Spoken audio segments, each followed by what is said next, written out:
Hey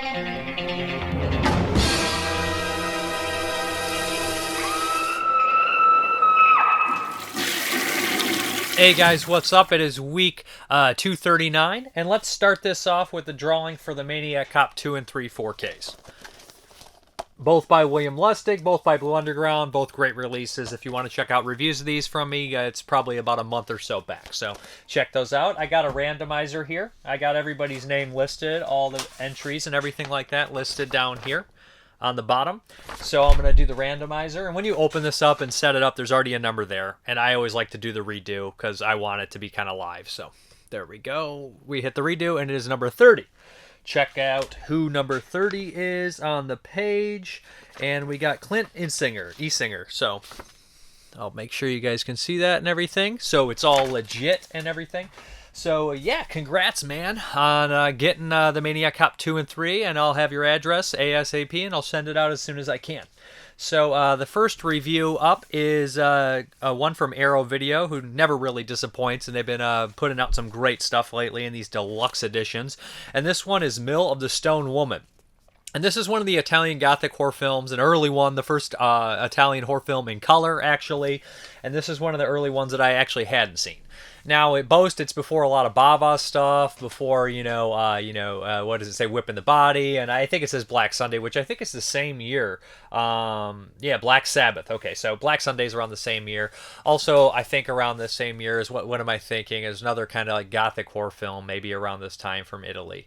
So it was kind of getting started, but this is the first one in color. There was I Vampire by Riccardo Freda, Mario Bava beforehand. So this is one that I had actually never seen. And it definitely interests me. There was an old Mondo Macabro DVD out there that was long out of print. So, Arrow really went out of their way on this one. So there's basically 4 versions of the movie on here. There is the original export version, then there's the English version of the export version. Those run about 96 minutes.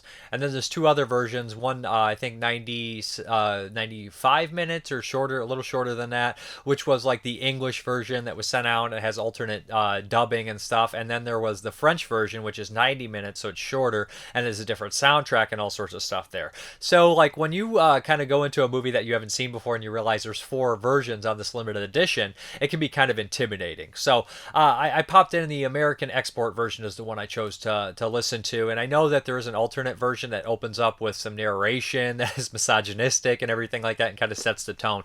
So, basically, this story follows that of, they say this guy's coming to write a monograph about this kind of strange, macabre display of women being tortured in this weird wax museum thing. And it's all kind of like, they're almost like automatons or whatever, where they like kind of are moved around and stuff like that. They have like these tricks where they'll come out on carts and everything. Not carts, like rails and stuff. And it's very elaborate and unique and pretty cool. And right away when I'm watching this, I'm starting to think of like other wax museum horrors like House of Wax. And there's even ones before that I haven't watched. But then, of course, the Waxwork would use the kind of idea of having like these killers or these macabre wax museums and stuff like that. So like right away it's got this creepy like set and everything. The small town superstition is there, I feel. Visually it looks beautiful and it just seems cold and it sets the tone and mood for everything. The lighting is fantastic. There's lots of gels in this kind of this like big windmill kind of deal, and it just looks fantastic. So visually, this is a great film. And like I said, there's a lot of strange gaslighting going on. Like, this guy shows up and he's here to write, and the professor running the whole ordeal is not on the up and up. He's kind of strange. And he immediately becomes infatuated with the professor's daughter. And she's kind of mysterious as well, and she seems to be suffering from some ailments and all that kind of stuff. So it starts to get even more crazy and elaborate as that. There's a doctor in-house basically taking care of her, and his friends are also around the kind of in the picture too, kind of being in the background, kind of wondering what's going on and everything. So I found this unique in the sense that usually you don't watch a movie where the male's gaslit, and Kat Ellinger mentions that too, and Tim Lucas. Tim Lucas does an amazing commentary. If you guys don't know Tim Lucas, then I don't know what you're doing watching this channel. I mean, Tim Lucas has done like a book on Bava. He's done a bunch of commentaries on Bava. He's pretty much one of the like premier guys when it comes to kind of Italian horror talking about it. And Kat Ellinger is also one of the top people doing this kind of stuff. She's fantastic. Her kind of featurette on here kind of explores like just like it's a very kind of small subject. I want to make sure I get it right. Yeah, so what do they actually call it on the special features here? Okay, it is a new visual essay on the trope of wax statue women in Gothic horror by author and critic Kat Ellinger. So she brings up like stuff like Dracula, I believe she mentions, and like other stuff like that, and I thought that was pretty fascinating. Tim Lucas brings up a couple things that I necessarily didn't think about while watching the movie. She brings up like Kat Ellinger compares it to Dracula, and there's a Dracula storyline here. But Tim Lucas brings up Eyes Without a Face, which I immediately thought of watching this film, which is also one from 1970, kind of feels the same way, Blood Rose. They're kind of like these takes on the Eyes Without a Face, but Eyes Without a Face was made the same year as this. So it kind of took me back where I was thinking, oh, wow, I mean, like Tim Lucas mentions it has to be something in the air at the time, because this plot is very similar to that. But the story is also completely bonkers, like, because the main character is going through these hallucinatory stuff where you don't necessarily know what's happening. It's a gaslight story, right? So you're like, is he crazy? Are these people playing something on him? What's really going on?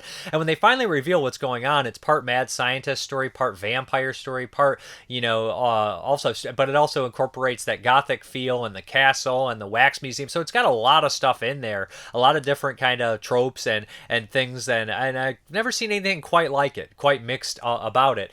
This is actually directed by a guy who went on to do one in 1972 called Night of the Devils, which Raro put out on Blu-ray, and that's a really fantastic kind of crazy story, which is a different version of the Vorderlack story from Black Sabbath. So he's very good at gothic horror. Visually, I think this movie's fantastic.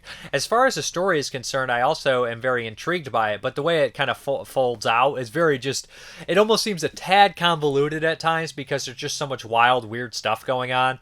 But I think it's definitely worth a watch because there's lots of great stuff. It's one of the better looking Blu-rays for the 60s stuff I've seen. I mean, they really remastered it so the colors pop and everything like that. And Tim Lucas mentions that I think that they dedicated this, or they said basically inspired, or a special thanks to Horror of Dracula from '58 from Hammer.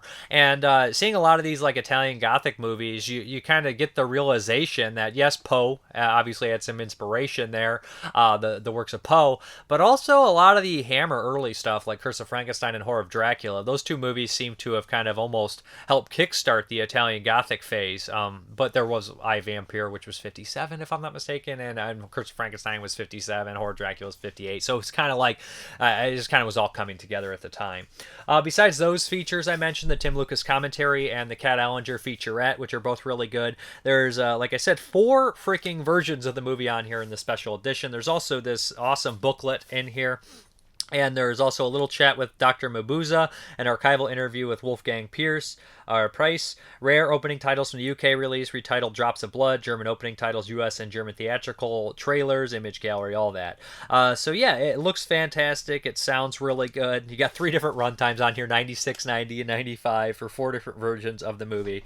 So yeah, this one was one of these kind of like nice little piece in time, you know what I mean, where you're like, oh, well, I don't want to say a transitionary movie, but it's one of the movies that is obviously something that went on to inspire a lot and was right there in the heart of the Italian kind of 60s Gothic films that I hadn't seen. And it's kind of a shame, to be honest, because visually it looks great. It didn't connect with me as much as something like Black Sunday or a lot of the Bava stuff, but I could see why people really enjoy this one, and I can see why it's important. And like I said, there's just so much cool, unique stuff going on at the same time that I would give this a recommend. And also, Arrow really went out of their way to do a nice release on this. Mill of the Stone Woman. Or Women, sorry. Okay, the next one here is from 88 Films, and this is The Chinese Boxer. So, yeah, this is one that I had not seen before. It has Jimmy Wang Yu in there, which is kind of a name in the Kung Fu movies. This is a Shaw Brothers flick. And well, you guys know we did a retro year in 1970, so I saw a lot of horror films or horror-adjacent films from 1970. This is one I didn't watch. I felt like it obviously wasn't too horror, it's more a Kung Fu film, and that's exactly what it is. I've seen a handful of the Shaw Brothers films, and I enjoyed pretty much everything. And this one I felt was a little bit better, than a lot of the ones I had seen. And the second half was just fantastic. I am a sucker for like cool bad guys and unique bad guys, and and like stuff like the Street Fighter films would do that fantastically with Sonny Chiba and Sister Street Fighter. Those movies always had great villains, and a lot of the kung fu movies did as well. But this is one of those ones that had like a great gang of goons, and that's exactly what I'm here for. So it starts off fairly typical, but again, I remember this is very early in kind of that cycle, so it's probably a little ahead of a lot of the ones I had seen. But it starts off kind of typical, where we have this like group of trainers, and they're training this special kind. They're training kung fu, and I did like this one too, because it reminds me of one of the latter Shaw Brothers movies where they have the big kind of Chinese kung fu versus Japanese martial arts stuff, and that plays a factor into this one too. So we have this kind of guy who comes up to they're practicing, and he's just a rude piece of shit. He seems to be not very well liked. He challenges everyone in this kind of this martial. I don't want to say dojo, because I think that is something that would be considered a Japanese kind of thing. He challenges everyone to a fight, and he starts just kind of like tossing everyone with like judo slams and all that kind of stuff, and eventually the master comes out and wrecks him. He teaches him a lesson, and this guy he swears he's going to get revenge. He leaves, and he ends up bringing back later these Japanese people, these Japanese martial artists who, and I think it would be karate is what they're practicing. I can't remember exactly all the different kind of martial arts they're doing, but the sensei basically tells them, the leader, he tells them that from the kung fu faction, that there's only one way to kind of beat them, and it's just a mixture of two kung fu, two kind of Chinese martial arts and stuff like that. So anyways, this guy leads in the Japanese, these guys, and they just wreck everybody in the dojo. They have like this like story of Ricky Punch that's like a one, like basically can break like wood and bricks and everything like that, and these superhuman things like jump across and everything, and they're just like destroying everybody, hitting them and causing them to cough up blood, and eventually they pretty much dismantle this entire place. And after they do that, the judo guy moves in, and he decides to kind of open this casino up with the backing of the Japanese martial artist to kind of be the muscle of everything. So soon enough, there's only one survivor from this kung fu group, and he swears to get revenge because his his girlfriend and his future wife's father was his master and everything. So he has a closeness to this family, and he's just very upset with the whole situation for obvious reasons. He has to heal and train himself. So this is very typical. What I was worried about with these movies is sometimes you'll have like a movie where somebody's beaten down, and then they'll have like too much training or too much getting into shape. That's a very common factor in martial arts films, where eventually the entire movie is just training montages and everything like that. And I think that this one is a good mixture of the initial conflict, the training, and then the revenge. And the revenge part is fantastic. It's actually like the second half of the film. So he gets himself in shape, and he actually trains himself a special way where he has to kind of burn his hands. So he's wearing gloves everywhere he goes, so nobody knows that he was training in the special martial arts, because this is the way to stop the Japanese martial artists. There's only one way, right? So anyways, he starts to systematically kind of shut down these casinos and cause all these problems, beat up all the lower level thugs and everything like that, and eventually it leads him up to the big bad, the judo guy and the Japanese guy, and they call in a special samurai, which Sam Deegan, or I can't remember, it's from the featurette, or Sam Deegan who does the commentary, mentions that these samurai really weren't around this time this film takes place, but just for aesthetic choices and everything like that, they're cool bad guys, so let's let it be, let it slide. So there also is a lot of fight scenes, or at least a couple. The end stuff takes place in like a cold area and snow, and I know it's not kind of the similar movie, but I did think Lady Snowblood or any of the other martial arts or Asian films that have like these snow action scenes, and I kind of love that stuff. So so we have this group of bad guys, and they're all kind of like very they stand out. They're all, one's got this one of the Japanese guys, there's the three Japanese guys, the two samurai, and the initial judo guy. So one of the Japanese guys has got these awesome facial hair sideburns, and they almost look like they powder their face, like to make them look, because they're Chinese people that play them, and they like powder their face sometimes, like to, I guess, make their skin more pale to maybe look more Japanese, because I think that possibly where they're supposed to be from is a colder climate, or maybe they just want them to look more ghastly because they're kind of like mean and evil. I don't know. Regardless, they're Chinese people playing Japanese people, and so the fight scenes are really entertaining, especially when we get to like the point where he's like fighting some of the like the samurai people, where he fights them in like this field where all these bad guys are spread out trying to attack him, and the samurai guys, he has like these special training weapons, and the way that whole stuff unfolds is great. I mean, this one has a decent amount of blood for 1970, like it's got that bright 1970 blood, that paint blood red, but it looks fantastic. And yeah, like I said, that's kind of what you're looking for here in a revenge story. You're looking for really vicious bad guys and memorable bad guys and cool fight scenes, and that's exactly what you get. And like, I guess this one was ahead of its time. It was one of the first of its kind of genre, from my understanding, and they say it goes on to inspire stuff like Bruce Lee's Fist of Furies and of course Tarantino's Kill Bill. Like, watching this, you're like, oh yeah, this is a Tarantino flick for sure. But as far as the special features are concerned, we have a new slipcase, but then we also have what we have here. The extras is what I'm looking. Audio commentary with film journalist and author Sam Deegan, who I mostly know from doing her gothic horror stuff with Kat Ellinger. She does a fantastic job. It was nice to hear her talk about, some kung fu, some martial arts films. And then we have an interview with journalist David West, Wrong China at Shaw, an interview with Wang Qing by Federico Arbitsin, and Hammer of God TV Spot US. That was the alternate name. So as far as visually looking, I've been really impressed with 88 Films' output in the United States so far. Their masters have looked very good. And like I said, their first was Gestapo's Last Orgy, and when I put that in, I was shocked. This one, again, looks very, very good, too. And you got to remember, this is 1970. I wouldn't say this is a 1970, but if you look at the back here, like I was talking about, that cold scenery and stuff like that, and the cold and the fights and everything, it just looks absolutely beautiful. So I would recommend checking this one out. Good baddies, good fight scenes, good story, a solid revenge flick, Chinese boxer. Dug it for sure. Okay, this next one here is from Dark Force Pictures, and this is Stingray from 1978, and this is a drive-in movie for sure. If somebody told me that there could only be like 3 drive-in movies or something, like, what do you think the best example of a drive-in movie ever? For like top 3, I would put Stingray. Like, right after watching this, I was like, this is 100% the movie I need to see in a drive-in, if that makes any sense to anybody out there. So this one I had only heard briefly. I think that Mike Malloy mentioned that he was a big fan of this, and I think he was more of a big fan of one of the goons in the film. I can't think of the actor's name, but he's very memorable. He's got this curly blonde hair. He was in a handful of 70s films. He wasn't ultra, he wasn't one of those ultra prolific people, but he did a handful, and he's got a super memorable face on him. So yeah, 1978. So Stingray. This one initially was rated PG, and this is definitely not the PG cut. So this director, I think this is the only film he actually directed. So basically, this is taken from the director's personal print. This is a director's cut. So when I saw the runtime in 1 hour and 45 minutes, I was like, this kind of drive-in flick in 1 hour and 45, that's kind of pushing it. It's kind of long. And it made a lot more sense when I realized that this was the director's cut through the special features, and it was longer and everything like that, and put back in some of the violence. Because this movie has a lot of violence, a lot of, squib hits that look fantastic and realistic. So this is one of these movies where if people hate, like, tonal shifts, and the fact where we have like kind of a serious crime film or a road movie, kind of chase road movie, car film, like, and then we have like this kind of goofy, silly humor. I know that is a big staple of drive-in movies and 70s films in general.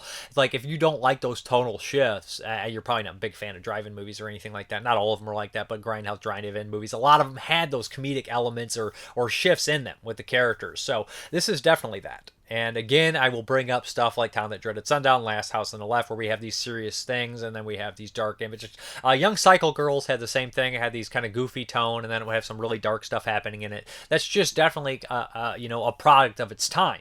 And everything like that. So Stingray definitely has that. So what we have here is these two kind of goons, these thugs, Tony, and then the guy with the curly hair with the sunglasses, who's, like I said, I can't remember his name, character actor. So these two guys, they basically are in a drug deal gone wrong, and they end up executing these two guys. They kill them.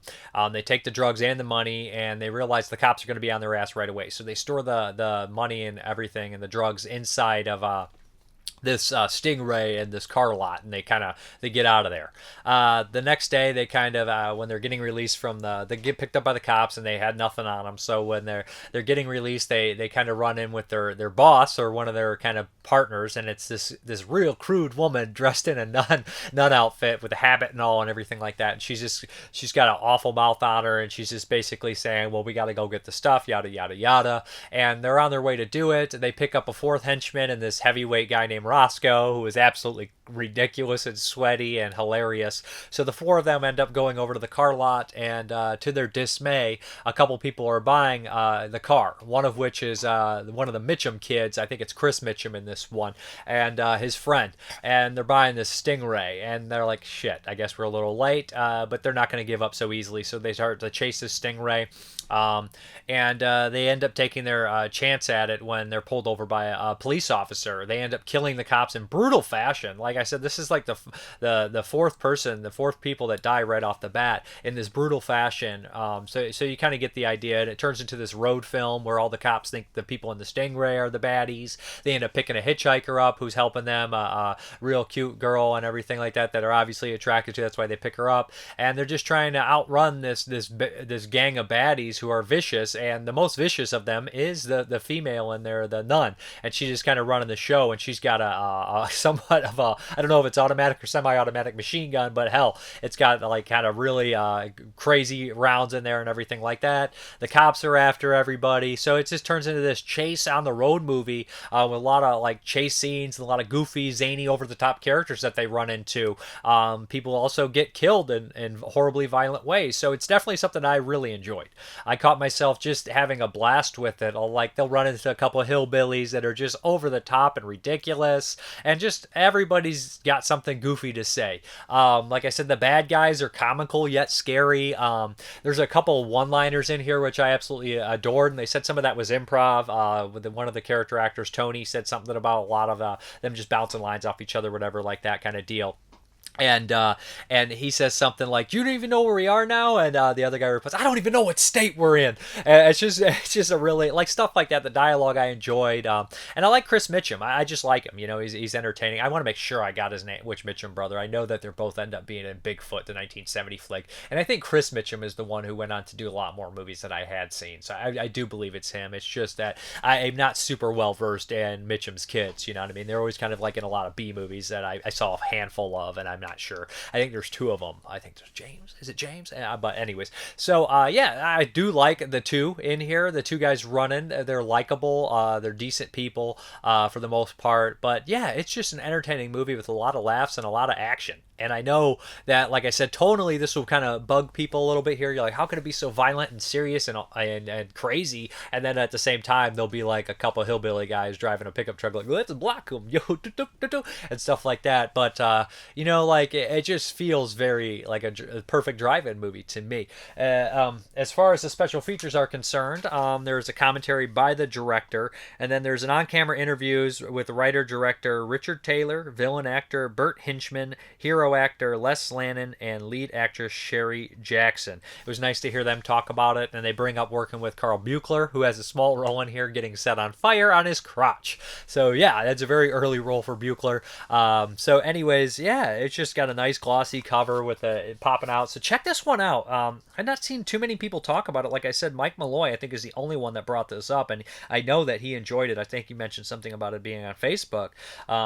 Yeah, and this is a good flick. I really liked it. Lots of good action, very fun, very entertaining. Like just a easy watch, entertaining, almost like just comfort movie. You know, putting it in, seeing the car chases, they're done well. There's a crazy one on motorcycles that goes through the field and everything like that. And there's some really like stuff that I just eat up, like Roscoe, the big heavy guy's running through the woods shooting like these double revolver pistols, the heavy duty stuff, and just with his goofy hat and chopping a cigar. It's just like I said, lots of zany, weird characters that I just eat up. I love this kind of stuff. So memorable people in it too. Like I said, good stuff, entertaining. Check it out for sure, and violent. Like some of the squib hits, they look real. Like towards the end, one of the characters gets shot, and the cars, the bullets hit through the door first, and I think, boom, boom, boom. You see those, and I was just like, oh wow, that took me back a bit right there. But good stuff for sure. Check it out, Stingray. All right, this next one here is from IFC Films, and this is Werewolves Within, and this is by the same director as last year's Scare Me, which I did not get a chance to watch, but after watching this one, I'll definitely check it out. So Werewolves Within. I guess this is based on a video game, which I don't game too much anymore, so I was kind of unfamiliar with that, except just hearing about it in general of other people talking about the film. So I had heard some relatively good things about it. Nothing too super hype though, or negative or anything like that. So it was getting decent reviews, good to great. So yeah, Werewolves Within. All right, so last year had a great werewolf movie in Wolf of Snow Hollow, which I absolutely adored. If you guys didn't know, and yeah, I think that we're continuing that streak with Werewolves Within. I thought this one was really fantastic, a nice, almost like comedy horror film.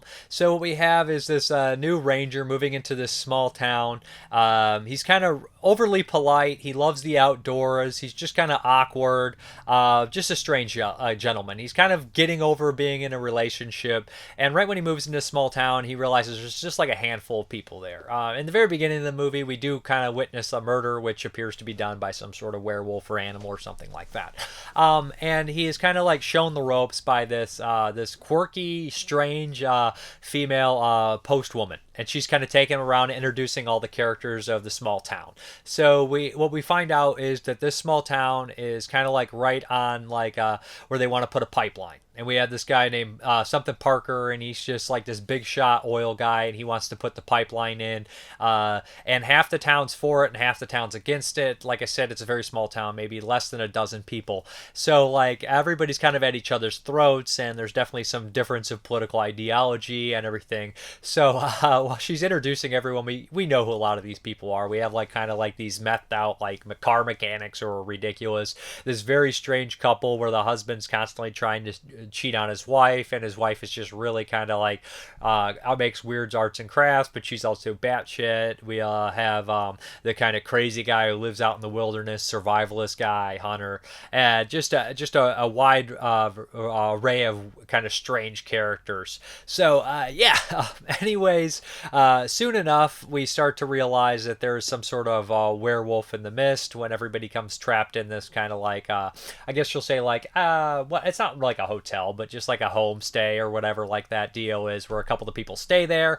There's like a scientist that moves in, and she's trying to basically convince them not to do the pipeline. And she also studies a lot of animal activity, so she starts to look into it, one of the murders. And yeah, everybody's pointing fingers at each other. There's lots of hilarious dialogue. All the characters are quirky. They got their character types, and I actually found myself enjoying everybody in the movie. Like all the characters are well written. I love the lead two. I think they're absolutely fantastic, and like you can see some common grounds amongst the people that share completely different ideology. Like we have like the Parker hunter guy who wants to like do the pipeline. Him with the scientists, know a lot about, animals and everything. So like at one point they seem to be the only ones that know kind of what possibly could be out there. So I love that. But it's not just your typical, werewolf story or anything like that. At points you're like questioning even if there is a werewolf. But the murders that do happen are incredibly violent and gory, like hands being ripped off, all that kind of stuff. But I was satisfied with the reveal. And like I thought that the dialogue was probably the best. It was very witty, very funny. The interactions amongst all the characters I thought were fantastic. I caught myself laughing out loud quite a bit. Yeah. So anyways, there's also a really like quite eccentric gay couple, and like everybody has a reason why there's a werewolf or who is the werewolf, and they're all pointing fingers at each other. But anyways, this is just a blast of a film that is really well done, and I think that most people will enjoy it. And I don't think if you were kind of disappointed at the ending of Wolf of Snow Hollow, which I loved, I don't think you'll have the same disappointments if you're catching my drift. But I don't want to spoil anything outright or anything like that. But yeah, check this one out. I don't think you'll be disappointed. As far as the Blu-ray is concerned, there's no real special features on here, which is kind of a bummer. And I do believe this is streaming somewhere. But the Blu-ray is not too expensive either. I think it was like $15 online or anything like that. But it's definitely something that I would revisit, and it is a contender for the end of the year. It's really well done. It's very funny, and definitely a good horror or comedy horror movie. So, or is it horror comedy, whichever one. I always say that if like I would say that something like Return of the Living Dead is more of a horror comedy. The horror is definitely first, or Basket Case is a horror comedy, but something like Shaun of the Dead, it's a comedy horror, or Ghostbusters is more comedy horror, if that makes any sense to anybody. But yeah, so Werewolves Within. Okay, the next one is from 2021, and I'll be relatively quick with this one. I watched it on Shudder. It is The Medium. And this is like by the makers of The Wailing, and what was the other one? The director of Shudder and the makers of The Wailing and everything like that. The Wailing was a fantastic South Korean horror film from 2016. It's epic. It's amazing.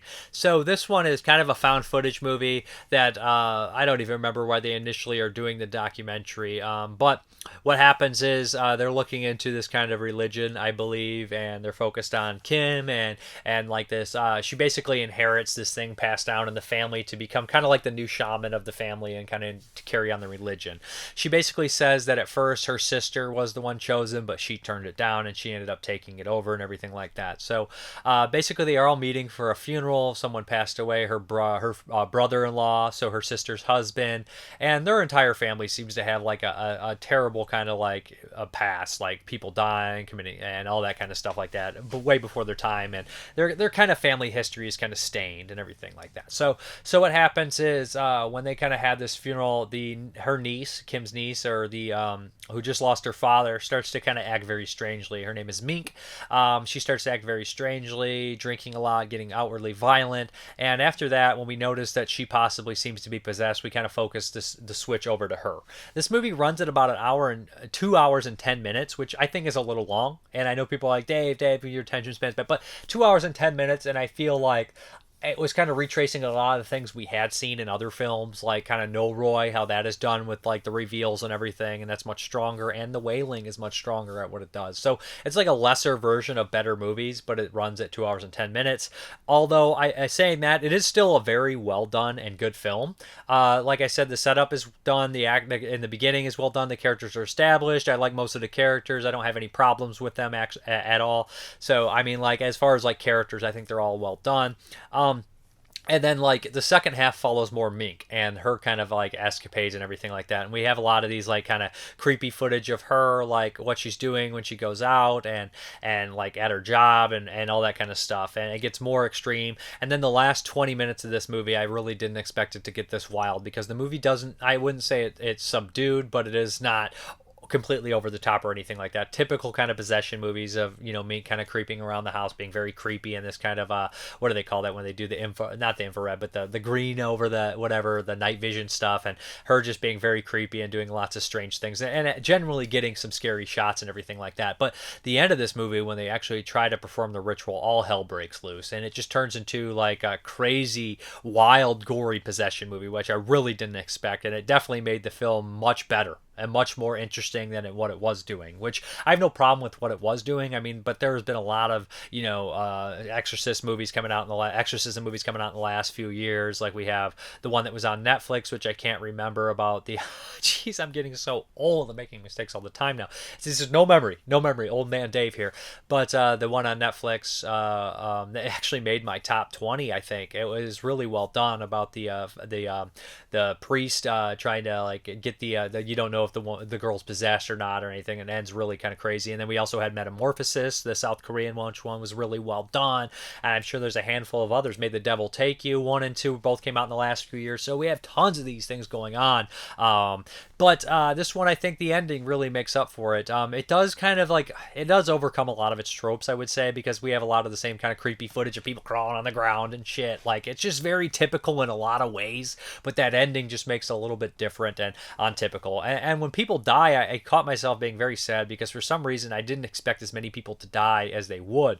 And it has like a couple brutal moments where I was like, I could have went without seeing that, and I can't believe they did that. So you got to give the movie props for going there, I guess you'll say, because it actually does, and it doesn't hold back on some of the kills and everything. It's some real kind of scary and brutal stuff, which yeah. Anyways, The Medium, good film. And it does do the one thing where it's like, well, we think it's this, but then there's like they say a couple things right in the beginning where like, well, it could be that and that, and then they're like, is it this, is it that, is it that, like what's causing a possession and all that kind of stuff. And like I never like am falling for that anymore, where like you're like, is it this reveal? I don't know, because you know it's just like, who gives a shit, it's gonna be one of these things. And they always do that too. They're like, it could be this, and it's just like I was catching a lot of patterns in other modern exorcism movies, which kind of bothered me. But like I said, when I got to the ending, I was like, oh, that was a little bit unexpected and a little bit packs a hell of a punch there. So yeah, The Medium, good stuff on Shudder, a little long for sure. And like sometimes it gets confusing, like what's happening here with the found footage documentary crew, like where are they at? It just gets like weird because they'll have different camera style. It's just a little bit iffy on that too. So yeah.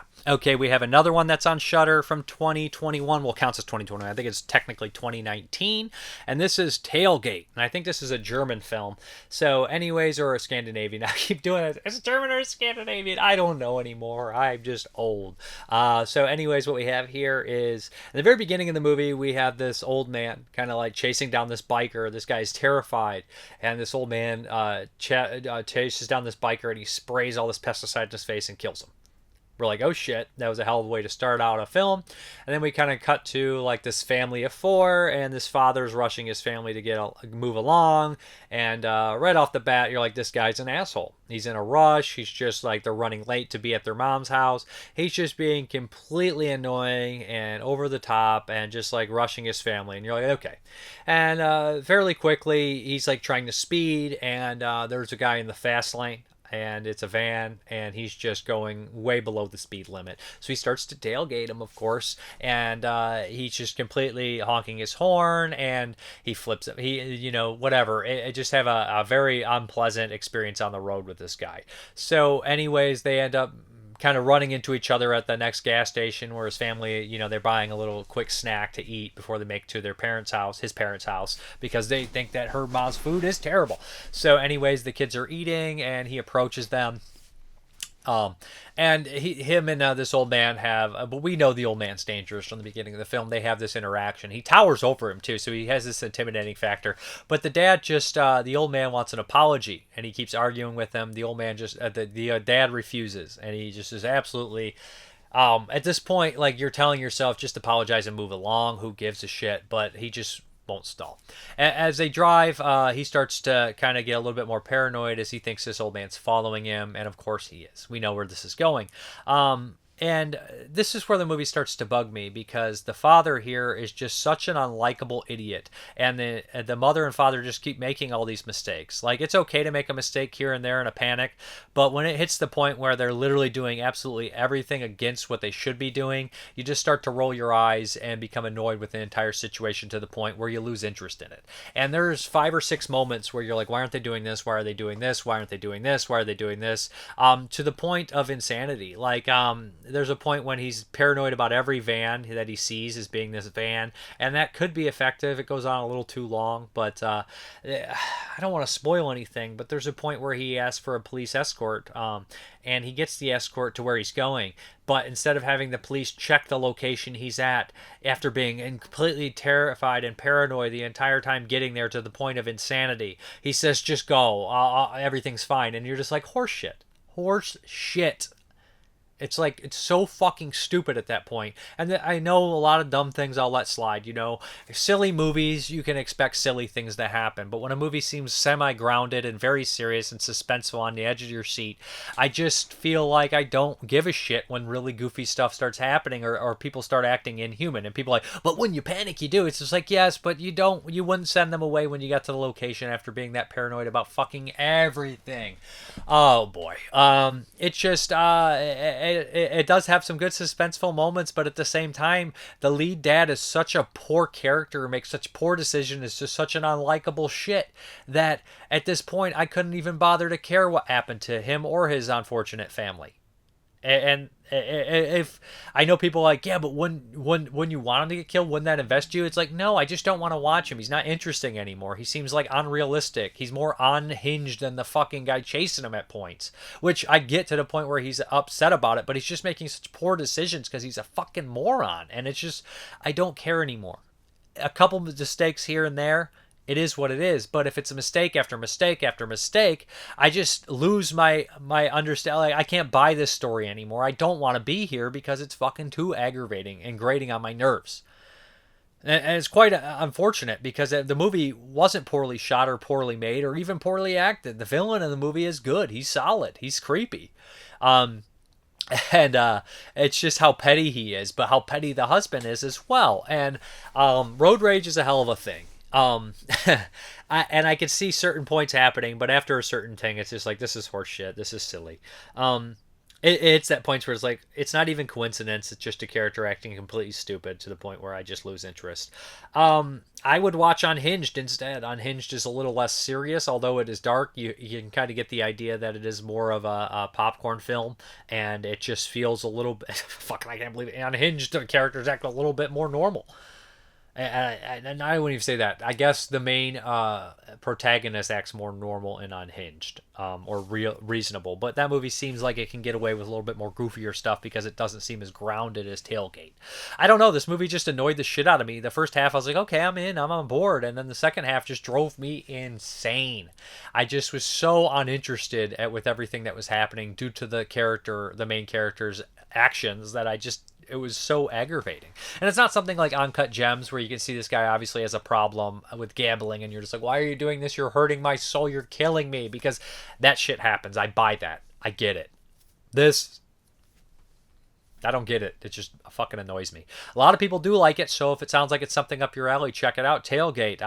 This is it's not the worst movie, or one of the worst movies I saw this year, but it was one of my least favorite watching experiences. So yeah. Okay, this week's pervert card has got to go to Daughter of Darkness. Yeah, this is a Hong Kong flick. I believe it's got to be a Cat 3. It's definitely a Cat 3, as I would expect. And it stars a couple familiar faces. The father in this, you've seen him in a couple movies. It also stars Anthony Wang.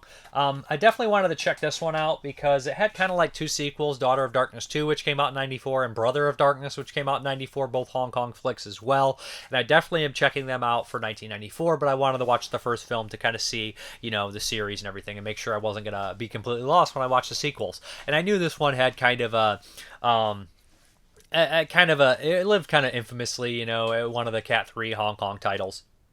Its subgenres are listed as like comedy, crime, thriller, and horror. Yeah, yeah, nothing like a movie about a lot of like sexual assault and gross force incest and everything like that, and comedy mixed. It's perfect combination. So, again, I will mention how much of an influence stuff like Untold Story was on the Hong Kong films.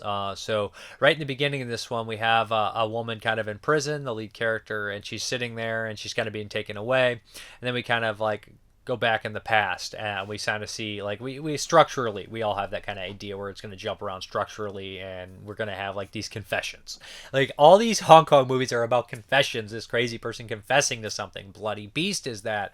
Portrait of a Serial Rapist and Serial Rapist are both like the Rapist and Portrait of a Serial Rapist. I think both of those have that confession scene from Untold Story. This one also has that big confession scene here, but the first part of the film actually takes place right after the crime, where we have this girl come to the police station. She says, my whole family was murdered. Anthony Wang is on the case. That's right, Anthony Wang from Untold Story, Ebola Syndrome, a bunch of other flicks, Underground Banker. He's just a fantastic actor, Hong Kong actor, one of the best, if not the one that I would immediately think of when I think Hong Kong flicks for myself.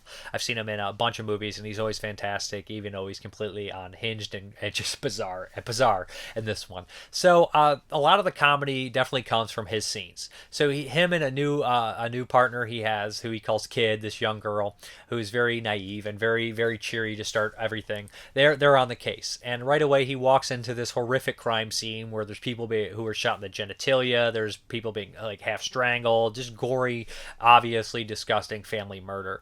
So Anthony Wang basically starts to reenact the entire crime. When he first goes to the crime scene, he's like grabbing the breast to see how long they've been dead, and just shit like that. Completely inappropriate stuff, and he's taking pictures with the dead body, like, and you're just like, come on. But it's obviously where they're adding this element of comedy and everything. So pretty soon, him and his new partner that he's teaching the ropes are kind of like trying to carry out how they did the case, and a lot of the comedy ensues there. When eventually, through a lot of police assault, which I think is kind of a statement that they're making because this takes place in mainland China, how like the Hong Kong movies, a lot of them would show like the Chinese police being very brutal and everything and tyrannical. So that's definitely in here in a lot of ways. That's probably why Anthony Wang wanted to do the picture, because I know that he probably wanted outspoken about the police brutality from like the mainland China and everything like that. So and corruption and whatnot. Anthony Wang starts to kind of figure out that there's a possibility that the person, it's not just like a Yakuza or random crime or something along those lines, or criminal activity, because I think somebody says that the father owed money to Yakuza, which is a Japanese mobster gang or anything like that, which is strange. It's in China. I don't fucking know how all that shit works. I know I've seen a lot of, Japanese and Chinese movies where they incorporate different like criminal factions from the countries and everything like that. It's not unheard of, obviously. I mean, it happens in American movies too. The Russian mob, the Italian, there's all different kinds of mobs and crime syndicates. So, anyways, what happens, or yakuza could just be a generic, term for certain criminal activity. I don't fucking know 100%. Anyways. I just don't know what Yakuza means in Chinese or if it translates over or, it's just generic kind of shell term and a lot of, brand, whatever, generic term. Anyways, they start to point fingers at the daughter. So when she initially is brought in, she starts to do the confession and everything like that. There is a lot of zany scenes with Anthony Wang kind of wandering around trying to figure it out. Stuff that kind of was very funny. The whole panty sniffing stuff. I won't give everything away. With a cough is very funny. Guy falling in manure, really gross. But anyways, the confession stuff is always really brutal in these movies, and it's not very funny in that stuff. So we have like incest and everything, and really like the father, the papa, he's really gross. He's in a bunch of movies. He's in Story of Ricky, and a handful of Underground Banker. He's the main baddie in that, if I'm not mistaken. So he's just made to be a sleazy son of a bitch. Anyways, there's a lot of brutal stuff with her and her family just mistreating her in horrible ways. The father obviously is raping her and frequents prostitutes. The mother just hides it because of her own infidelities. The sister and brother don't like the sister. They treat her poorly. So they just kind of let all these horrible things go on, what happens to her. And I don't like giving this the pervert card. Like a lot of times I have it like listed as the pervert card movie. I'm planning on it to be that one because it's and everything like that. But it does go over the top, like the rapes and everything. And they add like the weird stuff with the father, like rubbing food on her. And it's not it's just gross as shit, obviously completely inappropriate and some rough stuff like that. But the murders himself, I didn't know what to expect. It doesn't get as graphic as something like Untold Story. I think that stuff is pretty over the top, and the murders and everything like that. This one though, it's fairly well done, the murders and everything like that, and you're happy to see your family go, as shitty as that sounds. And again, it ends on a really downbeat dramatic ending, which I thought was effective. Anyways, Daughter of Darkness, I think this is a good flick, especially for Cat 3, and I think that a lot of people, might dig this one, especially if you like Anthony Wong. And I know tonal shifts like this involving incest and rape and then having these elements of comedy just are very inappropriate, and I think a lot of people would be completely rubbed the wrong way if you haven't seen any other Hong Kong cinema. But it always seems to be like that, especially in the 90s, where it's like, hey, isn't this hilarious? And then they'll just have something really, really awful and stuff like that, like the weird comedic cops. And then it's just if you don't like the Last House on the Left cop scenes, you'll hate a lot of Hong Kong flicks. But anyways, that is Daughter of Darkness, and I will definitely be checking out Daughter of Darkness 2 and Brother of Darkness. So yeah. Oh, I know it's going to be a weird cut there, but I want to make sure to mention, just me looking down like a crazy person. The DVD versions are cut. They're cut of this. They cut out a lot of the violence and sex stuff and dialogue, and there is some steamy sex scenes, not just the rape scenes. She has stuff with her boyfriend and everything like that. But they are cut. There's some cut stuff in here, so the DVDs are cut. I actually have a DVD, but I did watch a more uncut version online, because that's a lot of these Hong Kong movies. If you guys aren't familiar, a lot of them had these VCD releases that were more uncut, or a VHS release that were more uncut than the DVD releases actually. So a lot of that stuff is cut, and there's also multiple versions of a lot of these movies, so it's very hard to get a lot of these Cat 3 titles completely uncut. I know there's composite versions online of Her Vengeance and stuff, which I think at times was rated Cat 3, but a lot of the times it would be downgraded to Cat 2 a different cut. So these Hong Kong movies get very confusing and very wild and everything like that in terms of the ratings and which is cut and uncut and everything like that. So be warned, make sure you're watching the uncut version of Daughter of Darkness. Okay, the next one up is the Patreon pick, and I'm no stranger to this flick. Eau Claire picked this one, and I was happy to watch this. This is 1987's The Lost Boys by Joel Schumacher. This stars Jason Patrick, Kiefer Sutherland, Corey Feldman, Corey Haim, Diane Weiss, Edward Herman, and Alex Winter. Who else pops up in this? Bernard Hughes. It's got a fantastic cast. Saxophone guy. Can't forget saxophone guy. So yeah, obviously I have a history with The Lost Boys. This is one that I watched a lot as a kid. Probably saw this initially at age 10 or so. I think my Aunt Judy recommended The Lost Boys. She said, well, you like all the horror movies and everything. Have you seen The Lost Boys? She showed me a bit of it, and I eventually ended up renting it and being really falling infatuated with it for years, up to this date. I haven't had a chance to rewatch it in years, so it was always nice to pop in The Lost Boys and check it out. Joel Schumacher is kind of an interesting director. He didn't do that many movies I love, but he did do a handful that I do enjoy. I mean, Lost Boys I love. He did Flatliners, which I used to like a lot as a kid, so I kind of have some love for Flatliners. He did Batman and Robin, Batman Forever, both movies that are cheesy and kind of funny and kind of entertaining in their own ways. Falling Down with Michael Douglas is another one that me and my family enjoyed when it came out. I've not watched it in years, but I think I do enjoy that one. I mean, probably some things have not dated as well on it, but he's done some other movies as well. You know, he did the Phantom of the Opera, from which I not a fan of that version, and stuff like that, and a bunch of other movies, Blood Creek, which I never get a chance to see. But The Lost Boys. So this was produced by Richard Donner, who directed The Goonies and directed Lethal Weapon, produced tons and tons of movies. So it's definitely got that quality of the Goonies in there. And Joel Schumacher is on in like interviews and stuff saying like, what is this, like a little kid's vampire movie or something like that? And that's kind of exactly what it is. In 1987, they kind of were looking for the R rating, but today this definitely wouldn't get an R rating. It does have some gore and stuff, and the language is kind of mild, but there's some blood and guts and everything like that. But I think today it would probably translate to a PG-13, and like, I'm going to talk a little bit kind of just like 87 was a hell of a year. So you had stuff like Monster Squad, Predator, just tons of good movies coming out around this time. A lot of horror films too. Hellraiser came out in 87. It was a really strong year for horror films. A lot of stuff that I absolutely adore. So this one is a personal favorite of mine.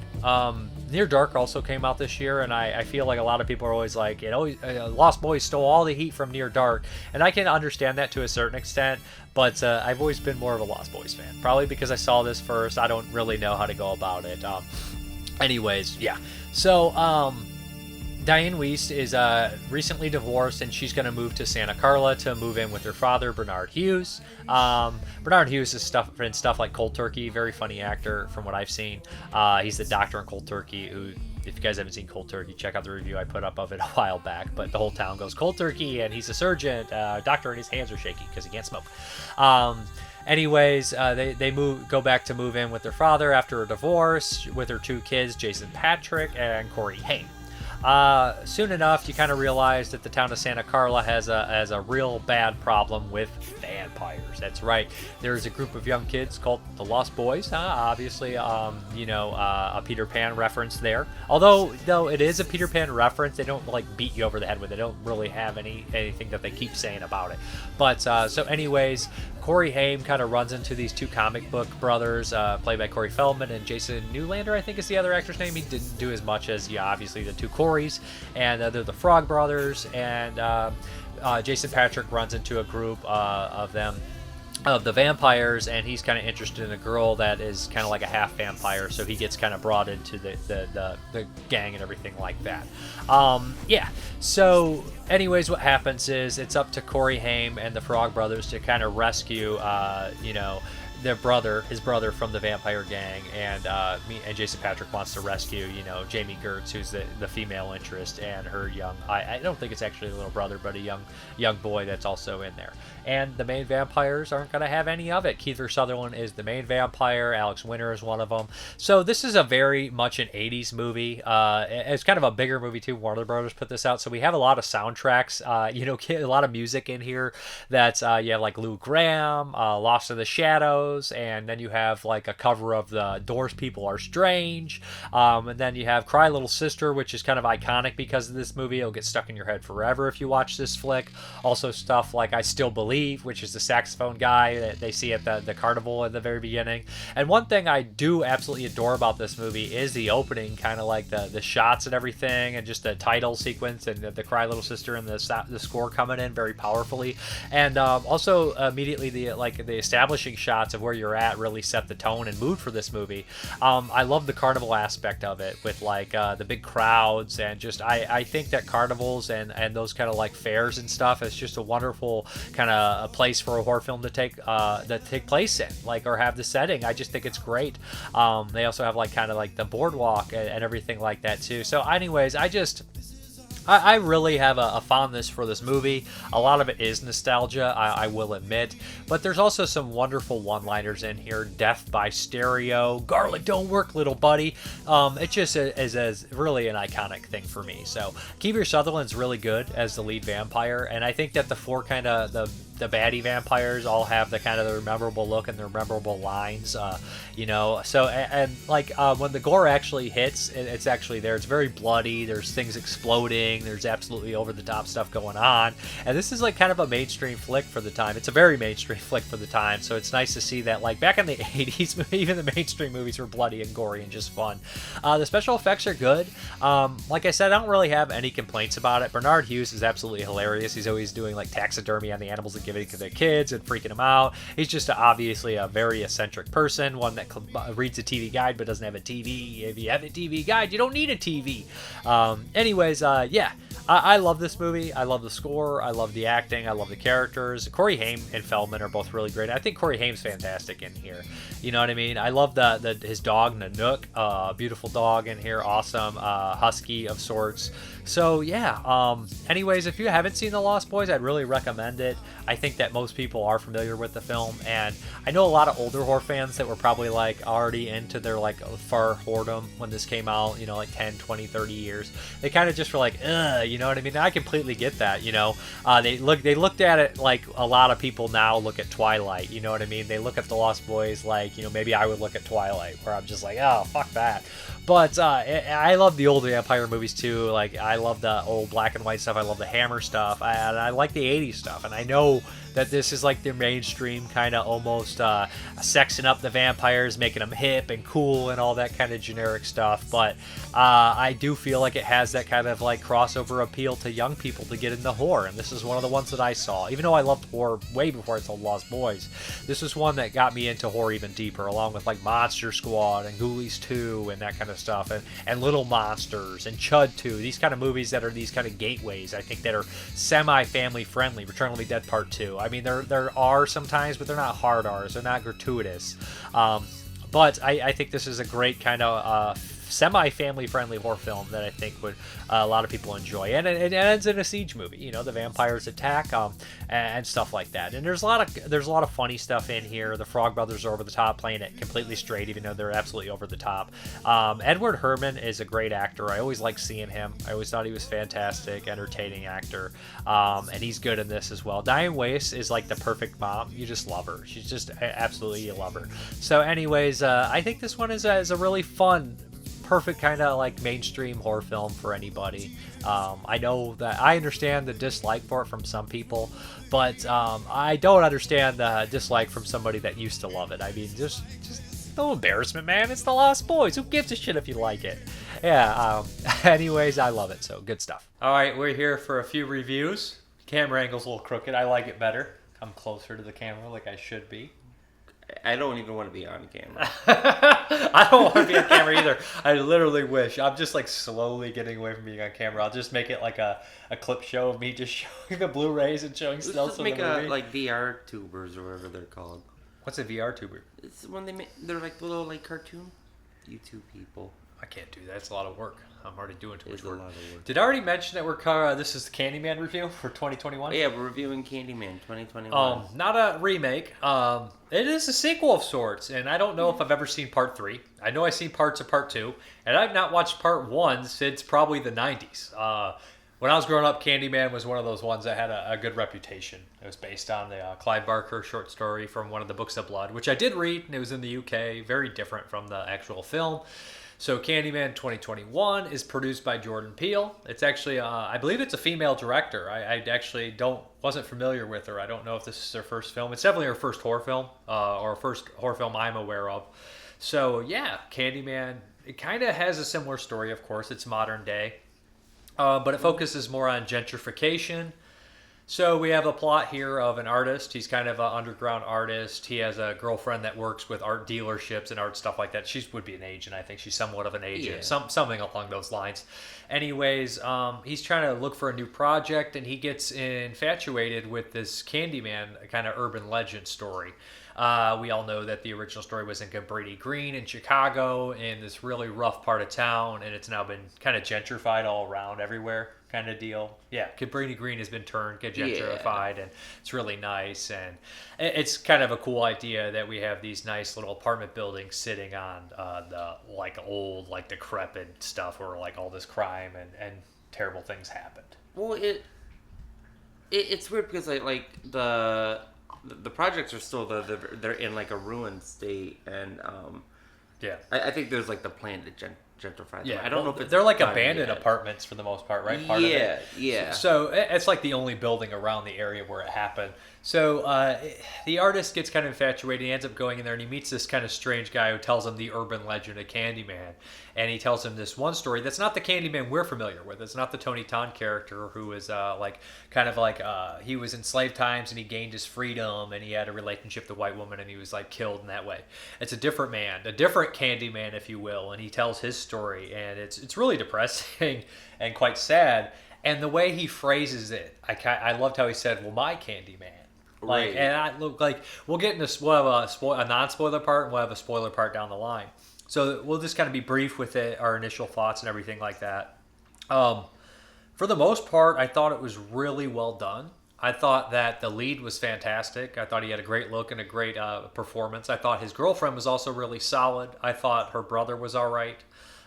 Everyone else I thought was a little patchy in their acting, especially the art dealer. He was actually kind of shit, which is shockingly bad for this kind of caliber of film. Was this well made and directed? Yeah, his initial art dealer, the gallery owner or whatever. I have no idea what he was doing. Yeah, his acting's like all over the place. Like, you know, he's. I don't know. It's like he was in a comedy. Yeah, I don't know what he was doing. He was an asshole. His tone didn't match the movie. I don't know if he had like bad acting per se, But he was just strange. but he just didn't match the tone that the movie was going for. I love that they make it like an art scene, a horror movie with an art scene. Like, and this is not like Bucket of Blood or anything like that. It's more in line with Velvet Buzzsaw, which came out a couple years ago, which I thought was really good too, and entertaining and more goofy and fun than this. But I do feel like it kind of made fun of the art scene, and this one's doing that as well. But the film mostly focused on gentrification. At the end, they kind of switch. Racism and gentrification are kind of in the same boat. Yeah. You know what I mean? Like, the idea of it is, you know, you put these people in these shitty areas, and then when there's no more room for anything else, you come and gentrify it and take it over, and then nobody can afford to live there, and you keep pushing other people out until they have no fucking place to go. Kind of like what they did with the Native Americans, just giving them worse pieces of land until they've taken everything away. So it's just kind of that's the idea of it, at least. So I think the ending, it didn't work 100% like it should have. And there was a character that came in that felt like he was in scenes that were cut. And I feel like 10 minutes of this movie was cut. And it's not a long film. I don't know why, but there was about 10 minutes missing. I really feel that way. Yeah, No spoilers, though. yeah, I'm not going to spoil anything, but it does feel like at points where it isn't really a main character in this film, like it kind of like shifts the focus. Like, okay, is the girl the main character? Is the boy the main character? Candyman isn't that present in this. He kind of like You see him mostly in mirrors, but there's a Yeah. reason for it. Yeah. It's kind of a rebirthing story. exactly. I think the use of mirrors is great. The use of mirrors is great. I liked it. Like the movie visually looks really cool. It's just like story wise, narrative wise, it's very patchy. It almost feels like an anthology of sorts. I guess I don't quite know how to explain it. I don't want to get into spoilers, but I don't. The movie didn't go in the direction I think that it needed to go. And events happened that I think wouldn't typically happen. You think it was a little unrealistic at the very end? Like, Right. they don't. It could happen very easily. They just need to change some things or show us a couple things in that scene to see, Right. so we know what the fuck happened. Right. It's not the scene you don't show, unless they're trying to make a statement on how, you know what I mean, certain things nobody really sees it. But I don't know. It just wasn't obvious enough, if that makes any sense. As for a whole, I really liked it. It's almost great to me. It's almost amazing. I just feel like there's a director's cut somewhere out there. I feel like we're missing 10 minutes. I really do. Like, so much so that I'm just like, it's so disappointing, because otherwise this might have been my fucking favorite movie of the year, but there's something missing so much so that I don't even know if it'll make my top 10. Like, you know, I don't want to spoil too much, but like the victims in this movie are all semi-related, and we'll get into the spoilers here. Okay, okay. We're gonna just do it in a minute. We don't need to spoil yet. All right. So overall, I really liked it. I want to bring up one more thing. A friend of mine, a fellow reviewer, I don't want to give him his name out or anything like that, because a lot of people might be upset at the concept, but they thought that this was like a woke movie. They felt that all the victims were all like white, like rich, not even rich, but just white people, and all the white people portrayed in this were bad. I would go as far to say that every single character in this movie is fairly bad. Not just a white. I mean, like the gay brother, he's okay. He's not a great person. The guy who tells him the Candyman story is not necessarily a great person. He's probably the best person in the movie. Even his girlfriend is a little iffy on trying to forward her career over the mental health of, you know, something that previously happened. She doesn't want to deal with that. She doesn't want to deal with her. So I mean, nobody in this movie is a great person. And the couple people that are portrayed, well, there is the scene in the bathroom, which I could see somebody could interpret as like a woke scene, and I feel like that wasn't fully developed either. But at the end of the day, I didn't register it as something like that. I think that some people could, and I do think that there is maybe a little bit of ham-fisting going on, and I have no problem with the social message, whether I agree with it or not. That's not ever a problem for me. If it comes across ham-fisted like the animated prequel to Train to Busan, I think it becomes laughable. And then I start getting embarrassed for the movie. I mean, at the end of the day, not going to get mad at a movie if I agree or disagree with it. But I do understand what they're saying about the gentrification somewhat. I've never had to deal with it personally because I never lived in a city or never lived in that kind of area. But I do think Toledo is. Yeah, I mean, it's happening in Toledo. Yeah, to a certain place downtown it happened. Yeah, for sure. But we never lived downtown. No. I never had a problem. So I never had to experience that kind of stuff. And I'm also not African American. I'm not a minority. So I mean, I'm just saying, like, these are situations that I don't have 100% a grasp on personally. You know, but I mean, somewhat. So the movie never came across like it was too woke or anything like that for me, and I never really had that much of a problem with the movie, to be honest. As long as it's good. Well, you know, the original Candyman definitely had these elements in it. Definitely had the elements in it, but I think that it presented them in like a much stronger case. I think it's because you get to spend time with Candyman. You get to and there was a love story with a love story in there. Like there's characterization. It's just of Tony Todd's better character. Developed film, right? It is, and then in this one, because you have these separate characters and their separate storylines. I think like the girlfriend, like she has some sort of trauma that never really fully gets unveiled. Like you realize that she did have a psychotic boyfriend at one point, but that's not exactly what happened there. It wasn't a boyfriend.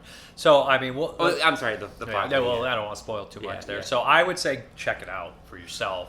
And you? You're not a big fan. I'm not a big fan. So we'll get into the spoiler stuff here. So the ending of this film was what bothered me, is because we bring in some cops at the very end of the film, and the cop, it's not that what happens, because that shit happens all the time.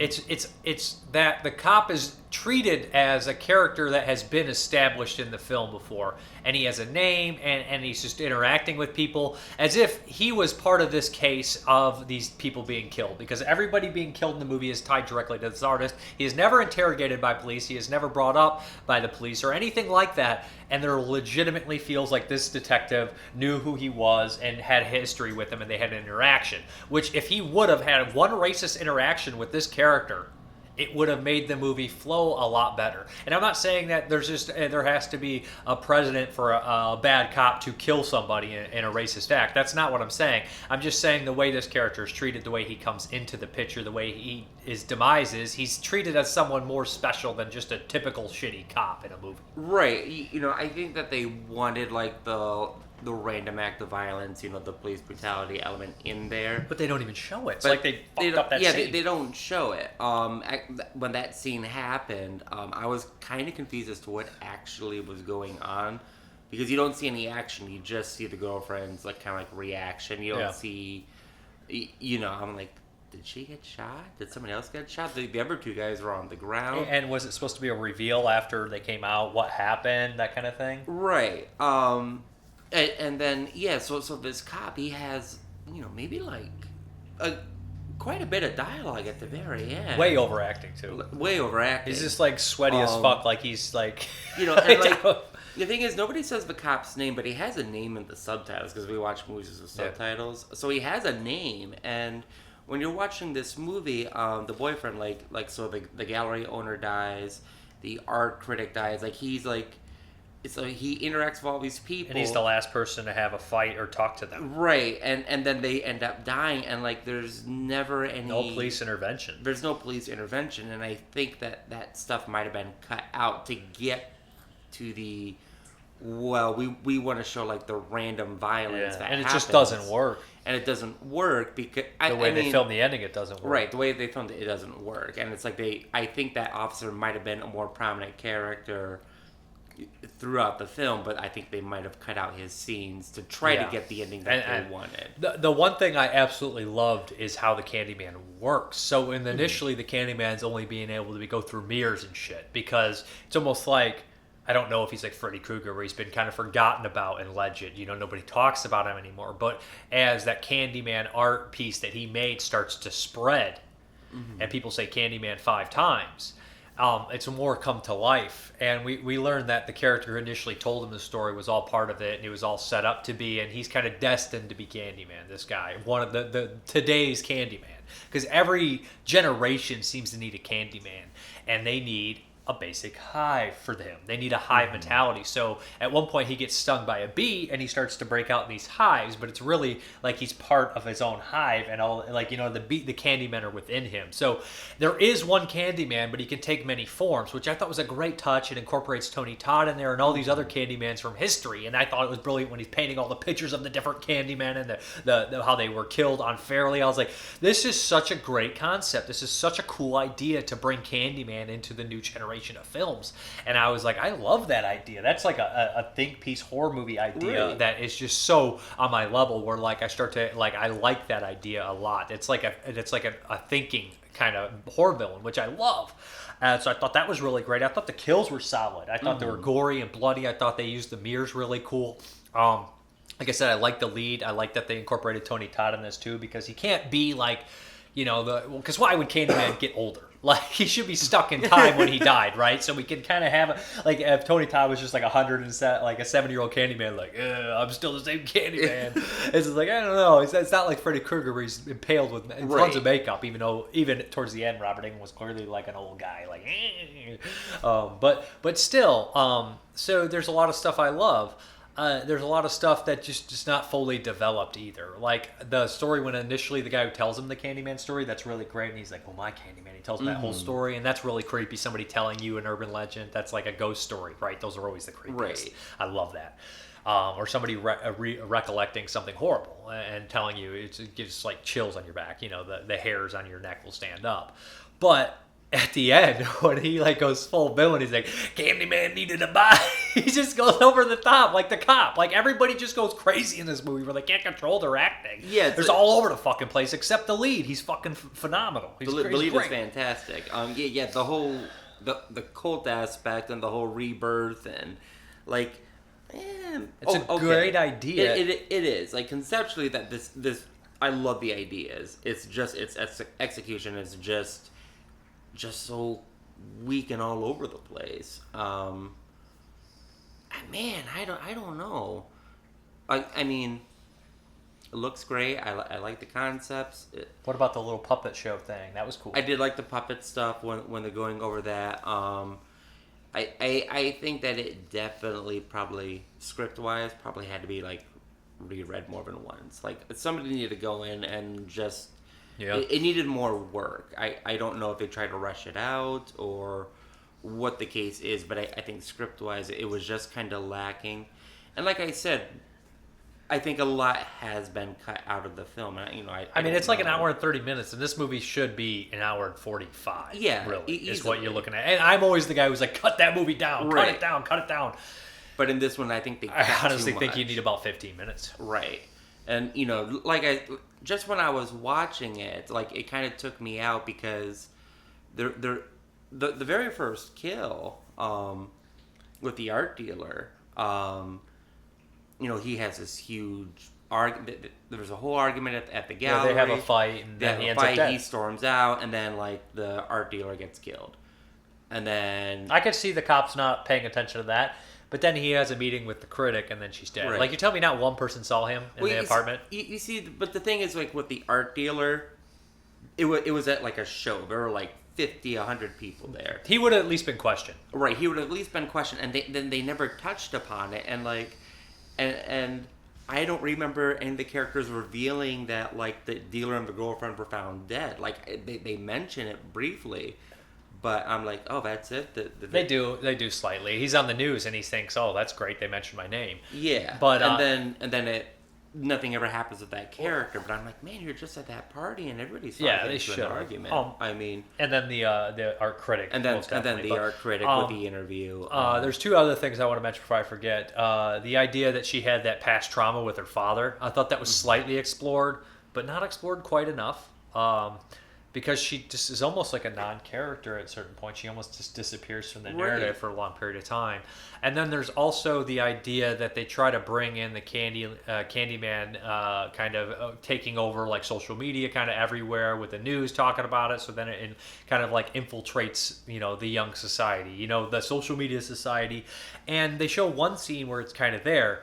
But it's like a group of kids being like unfairly, terrible to but... Like, does any, like, kind of a racist scene somewhat? Are you talking about the bathroom scene? Yeah, and, like, the Candyman shows up if you say it 5 times in any mirror, right? Right, yeah. So, like, is Candyman only going to show up if somebody's being slightly racist? Well, you see, that's the thing about the whole bathroom scene that was kind of weird to me. Is I don't think... Give us more of that or none. They're just... I don't think that there is any, like, racism in that. They, like... So it's like a group of like... Well, kind of the girls in the bathroom. They're it's like 4 or 5 high school girls. They're in a bathroom, and then like this black girl walks in and we're like, oh, she's drunk. She partied too much last night. I mean... Now, like, is that the point where they're like, well, we want Candyman to attack only the, like, rich, entitled white racist? Or do we want Candyman just to attack people who say Candyman 5 times? It's like... See that's like the weird thing about that whole scene. It was like, I don't know why this scene is in here.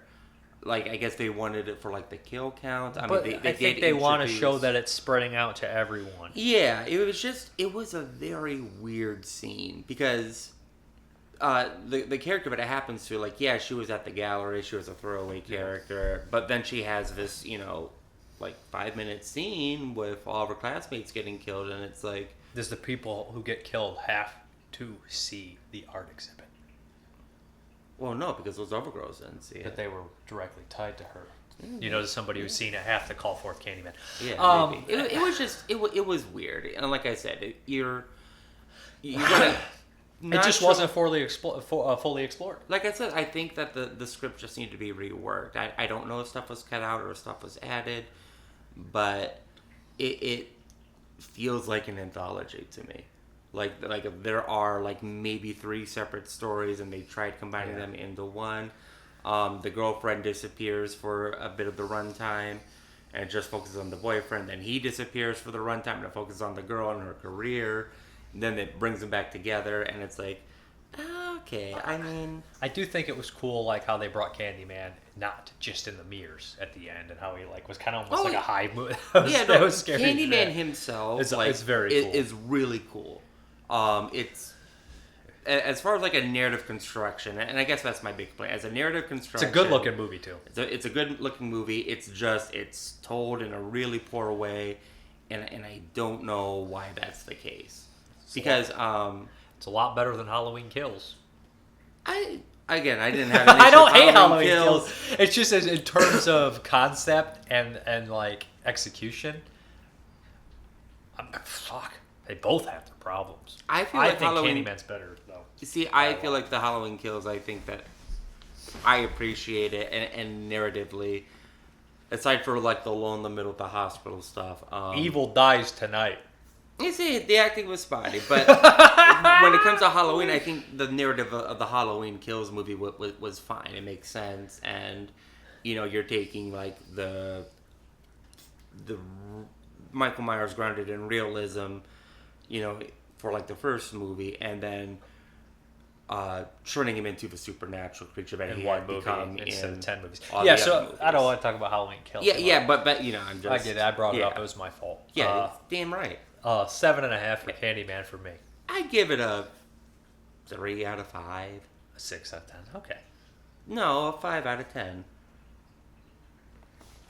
That's not a 3 out of 5. That's though. a 3 out of 5. This guy's math is terrible. 3 is an average movie. It was fine. I mean, there were some last great week parts, before I but- forget, did I say that The Sound of Silence was the song that was changed for? Well, we should just wait and talk about this instead of for The Wolf because Mike Nichols directed The Graduate. Okay, we're done. All right, bye. Okay, we're going to get into those 1994 movies. Prison officials say Dahmer's head may have been bashed against a wall. Of last-minute appeals failed to stop the execution of America's most notorious mass murderer, John Wayne Gacy. Throughout, Chikatilo presented himself as a wretched victim of nature's indifference. Satan approves. Reality! What do you know about reality? Handling CNN cable television has announced exclusive live. It's not a Solitaire story. This is not reality. Not reality. Not reality. This is reality. Yeah, that's reality. Not reality. The delusion of a disordered mind, a phantom, a spirit, a ghost. Look, he hasn't got any relatives, and the coma he's in is irreversible. Give me a signature and I'll pull the plug now. Fuck off.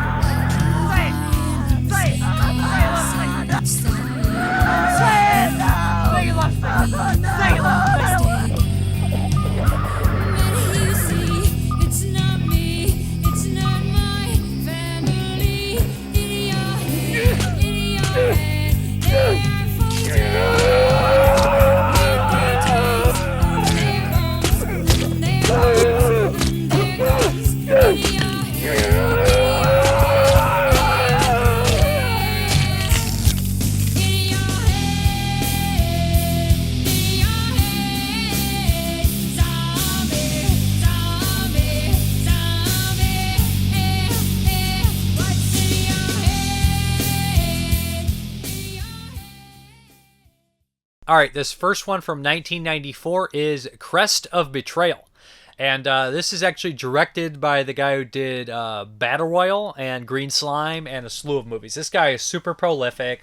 He's probably done like 10 movies I've covered on here. I think he did a bunch of the Yakuza movies as well. And you look at it like his early films and then you look at Battle Royale and you're like, wow, this guy is super versatile as well. So anyways, Crest of Betrayal. This is a period piece, Japanese kind of, I guess you'd say like samurai or somewhat, but it's more like a period piece drama with a ghost story in there as well.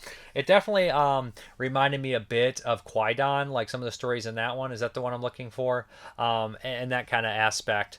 And it felt a lot like the typical kind of samurai period pieces too as well.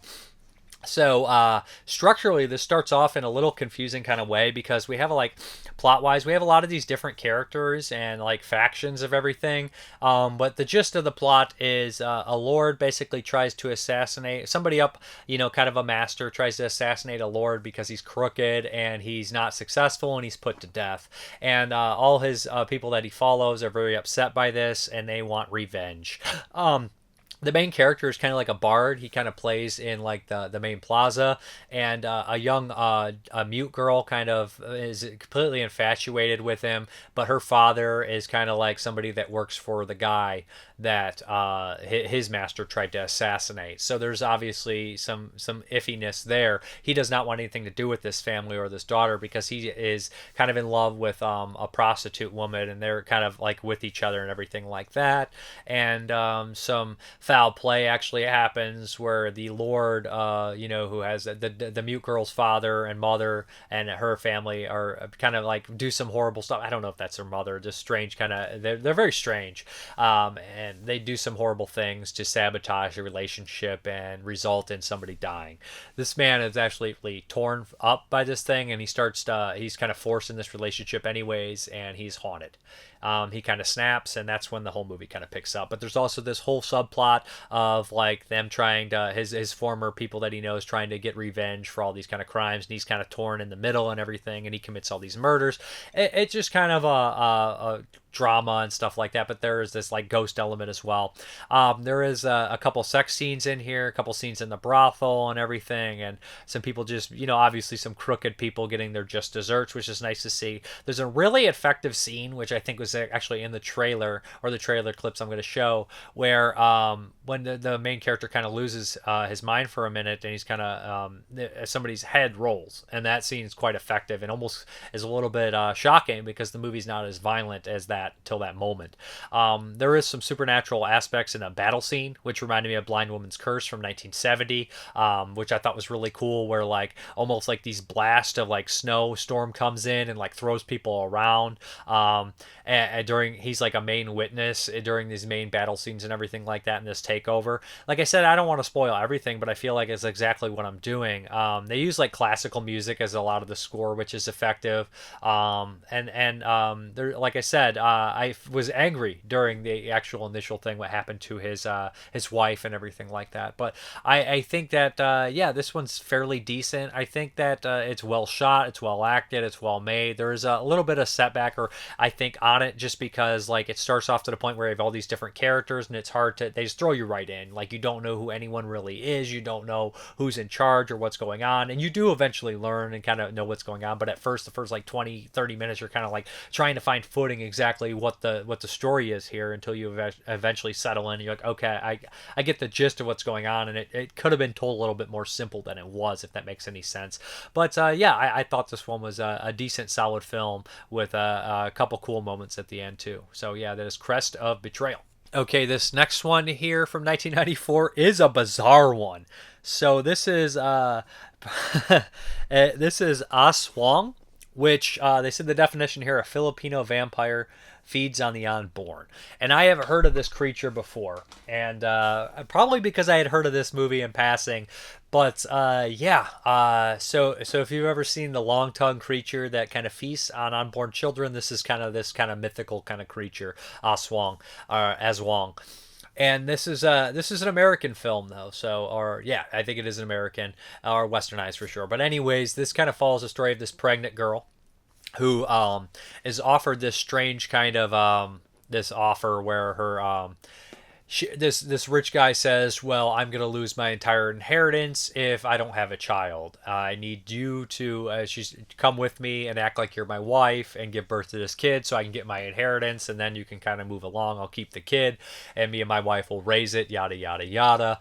And she kind of reluctantly agrees. She goes to this big mansion, and he basically gets, he's like, you like this area they're driving through? He's like, my family owns everything, and soon it will be mine too. And he says all this kind of stuff. He seems okay, although he's kind of he's got that rich entitlement, of course, but he seems a little bit decent. So they get to this mansion, and you meet the mother, and she's just very unhealthy, and they have this Filipino maid who is very strange and seems superstitious, kind of like listening to the baby and everything. So it's a really bizarre and uncomfortable situation here. On the first night, they get her drunk, and you know exactly where this is going because of just if you know anything about that kind of creature, which I did, so I knew exactly where it's going, where they need that baby.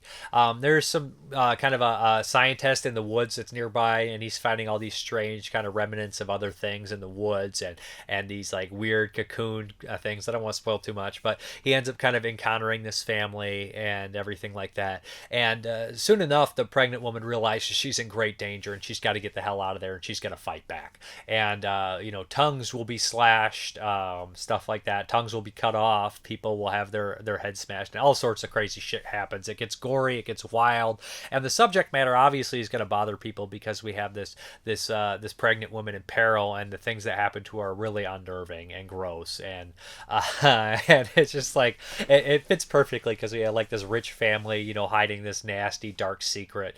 But yeah, it's fairly gory. It's a wild, weird movie. It's got that like indie look from the 90s, and I would give it a recommend. Like, I enjoyed myself quite a bit. I think this one, I'm curious what this is shot on, to be honest, if it's 16 millimeter or something like that. But it does have that kind of like indie quality to it, but also it has a nice look to it that I enjoyed. Like the acting on by everybody's not perfect, but for the most part, I think like the main lead guy, the would be like husband, he's really solid in here, and he's got a lot of creepy lines. Anyways, it's a very memorable 1994 flick. I would check out for sure. So yeah, that's Aswang or Aswang. All right, so we're here for a 94 movie, and this is Felidae, Felidae. I thought it was actually German for a feline, but I don't think I'm right. This is a German animated film from 1994. And a couple of people suggested it. I did see the cover art. I was like, oh, I'm going to watch this for 94. I'm not 100% sure. A couple of people were like, you got to see it. So I definitely moved it up on the list. Yeah, this is a very interesting movie. Mystery, thriller, Giallo. And I guess it's horror enough. I mean, I've watched lesser horror movies for a retro year for sure. Not too many animated German films. I haven't seen very many. I'm sure there's a handful. I really enjoyed this thing. So it follows the character of Felix, and he moves into a rundown neighborhood with his master. And all the adults are kind of treated as Charlie Brown kind of deals, where you don't really see their face, and you just kind of see them from above kind of deal. I think you do occasionally see a face. And there's this giant cat society, and basically like hierarchies and all this kind of stuff. And he discovers that there's been a murderer going around and just destroying all these cats in horrific ways. And it's up to him and his buddy. What's his buddy's name? Blobart. Yeah. And he's a one-eyed cat with a short tail, and it's played by Mario Adolph. He looks like a pug. Yeah, he's great. But Mario Adolph is in he's in a couple of the Italian crime films, and he's in one of the Fernando Del Leo movies, and he's fantastic. And he's like the main guy. He's just running from all these guys the whole movie. And he's also in Major Dundee.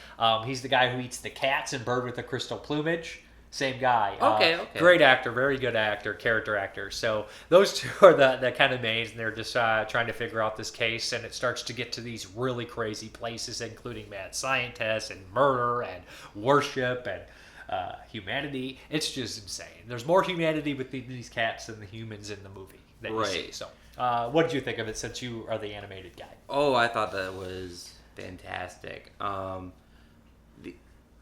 I feel like at one point it could probably have been a Don Bluth that gave me like that Don Bluth vibe, and I think it's just the color palette. The animation is fantastic. The way that because Felix does like a lot of running in this movie. He's constantly running from something, and so like the way the camera moves are like just fantastically done. The dream sequences are kind of fucked up. Like a little bit upsetting at points. A lot of them involve like the mad scientist and the experiments he's done. A lot of like kind of messed up, realistically drawn gore. Yeah, and also characters that get killed. I felt terrible. Yeah. The one character, he meets this character and has like a bond with them, and it's like a very sad character where like you just meet them and you think this character's going to be throughout the whole movie, and then the next scene they're dead, and you're just like, my it was like one of those scenes where my stomach sank, where I was like, ugh. I was like. And at the very end, when something happens to another character, I was very worried. I was very concerned. I was like, no. And they never really let you know. No, it's a very realistic movie for a movie about cats trying to solve a serial killer. But it's so weird, the actual cases. And I called it. I was like, oh, man, I called it about halfway through. And did you know that, or did you have an idea, or you just didn't really have a clue? About who the killer was? Yeah. Once they introduced the character, I was like, oh, that's the guy. Yeah, it's gotta be. Yeah, I mean, they looked very similar. Yeah, but you never know. Yeah, you never know. I mean, you can't tell with animation, but I'm like... you also don't know if it's actually that person or an offspring of that person. Right. That's the idea. There was definitely a connection there, but I just didn't... There's the whole Mendel thing. Yeah. And everybody knows Mendel with the cross, breeding and the peas to create, the perfect pea, right? Yeah. Not to create the perfect Just pea. to show how genetics work. Right, now... In this movie, it's to create the perfect cat. Actually, it's to de-evolve the cat. To go back to the ancient Egyptian times. Right, when they were worshipped. It's really kind of like well, plot. mad scientists are crazy. Yeah. That's the kind of shit they decide to do in movies. At least they're like, it's like if it's Dr. Frankenstein's like, I'm going to create life. Why? I don't know. Why. I don't really got a reason. Because I can save lives. Right. It sounds like you're trying not to right now. Yeah. So this is like it's a murder mystery and. Somebody's going about like eugenics to kind of like limit the breeding population to take out the modern cat and replace it with the old cat. It's really weird. Strange. There's a religious cult in it. It does play like a jelly. Yeah, no, it there's a bunch of red herrings in it that just pop up, and then like horrible death scenes. I do love the running and chasing, like the environment they do is really well. Like you get an idea where you're at, like going across the neighborhood and everything like that. And there's this big like bruiser cat that has like the two goons. Mm-hmm. Yeah, he's really cool. I can't remember his name, but yeah, he was really cool. Like the giant hump on his back. I remember him screaming "Solitaire!" Right. Solitaire! And that's the thing. What I was saying about like the running scenes, but chase scenes is like the environment. Like this movie clearly had a budget because like the environment's never really still. Like there's like the panning shots, but there's plenty of shots where like the background is like moving in. I'm gonna say mode 7, but that means nothing to anyone. But it's like the background is animated. I can't explain it any other way. I feel like there should have been a whole entire series of Felix trying to figure out all these different cases. I would agree. I would like to see more. Or is this a book? I feel like it has to be a book. It definitely has to be a book, yeah. Yeah, I think I remember watching, because we watched this across 2 days. Yeah, we watched the German version. Mm-hmm. There is an English version as well, but I felt like the German version was more appropriate. And it actually had the actors we would know. I don't know if Mario did the English version as well, but... Yeah, I mean, I think because of when this movie came out... Like, I feel like if you were to watch an English version, because, cartoons are treated as, like, for kids. Yeah. I feel like a lot of it might have been, I don't know if it would have been cut out like or Howl's censored. Moving Castle, the English version, like, I could never get over Billy Crystal as that. Like, no. And I like Billy Crystal. I like it's Billy just like, Crystal. I had to watch the original version because I was like, I can't watch him. Like, I felt like his character was supposed to be cutesy in a way, and Billy Crystal was not cutesy. I can't look at Calcifer and then imagine Billy Crystal's voice coming out of him. It just can't do work. it. I also don't like watching anime dubbed, and not because I'm like, sub over dub. It's just like I know Japanese. I want to better my Japanese, so I have to watch it in Japanese. I prefer to watch a foreign film in the language it was made in. I prefer to watch a lot of Euro horror in the English dub because it's an international cast, and a lot of times on set they speak their native language, right? And sometimes they even dub over their own voice. So those are whichever country you're from, if there's German or Italian or English actors, you should pick the country you're from because they'll probably be speaking that language on the set. Right. Like if I'm going to watch Run Lola Run, I want to watch it in German. Yeah, I want to watch Pan's Labyrinth in Spanish, although I don't think Godzilla in Japanese. Exactly. Like, I just want to watch these films in the language. Godzilla 1985 in English. I've never seen the 1985 one. Oh, I watched the American version. I saw version. the 90s one. 90? Oh, that shitty one from 98? Right, that's a piece where of he looked all weird and like... That's not Godzilla. Like a Tyrannosaurus or something. My friend Derek B loves that movie. Really? No, he can't fucking stand it. Okay. He gets pissed off. He loves Godzilla. He hates that movie. Anyways, Felidae, or how do you say it? I thought it was great. I loved it. I gave it an 8 out of 10. I'd easily like a 4 out of 5. Yeah, easily. First time watch too. I just was very impressed with it. It's short. It's to the point. It's touching and serious, and I really enjoyed it. And unlike a Giallo, it's actually easy to follow. No, a lot of Giallis are okay to follow. I'll never say one's easy. B, this one it's a lot like a Gialli where you're like, where is this going? It's just short enough that you don't forget. Like, a lot of the Giallis are an hour and 45 minutes, to the point where you're like, I forgot who that character is. And everybody looks kind of similar in those a lot of times. I mean, like, a lot of times it's like, it's like you meet, like, the wife's husband for a scene, and then he pops up, a minute 20 later. It's like, I was a woman all along. I'm like, what? What are you talking about? That's just every Giallo movie. That actually, there is. That's just every Giallo movie. There is. I think A Blade in the Dark. I don't know if it would be considered a Gialli, but there's a lot of cross dressing in a lot of Gialli movies. That's a Dario thing. Though. I think that is just a Dario thing. But in this movie, like a Brian De Palma thing. You get introduced to the character. Yeah, Brian De Palma. But in this movie, you get introduced to the characters, and they constantly show up throughout the movie. Alfred Hitchcock thing. Right. You never forget those last two who are a character Giallis. is. I do like it. Dressed to Kill might be a Giallo. It kind of is like a Gialli, huh? Yeah. It's about as close as American Gialli as Which you one's get. Dressed to Kill? That's the one with Michael Caine.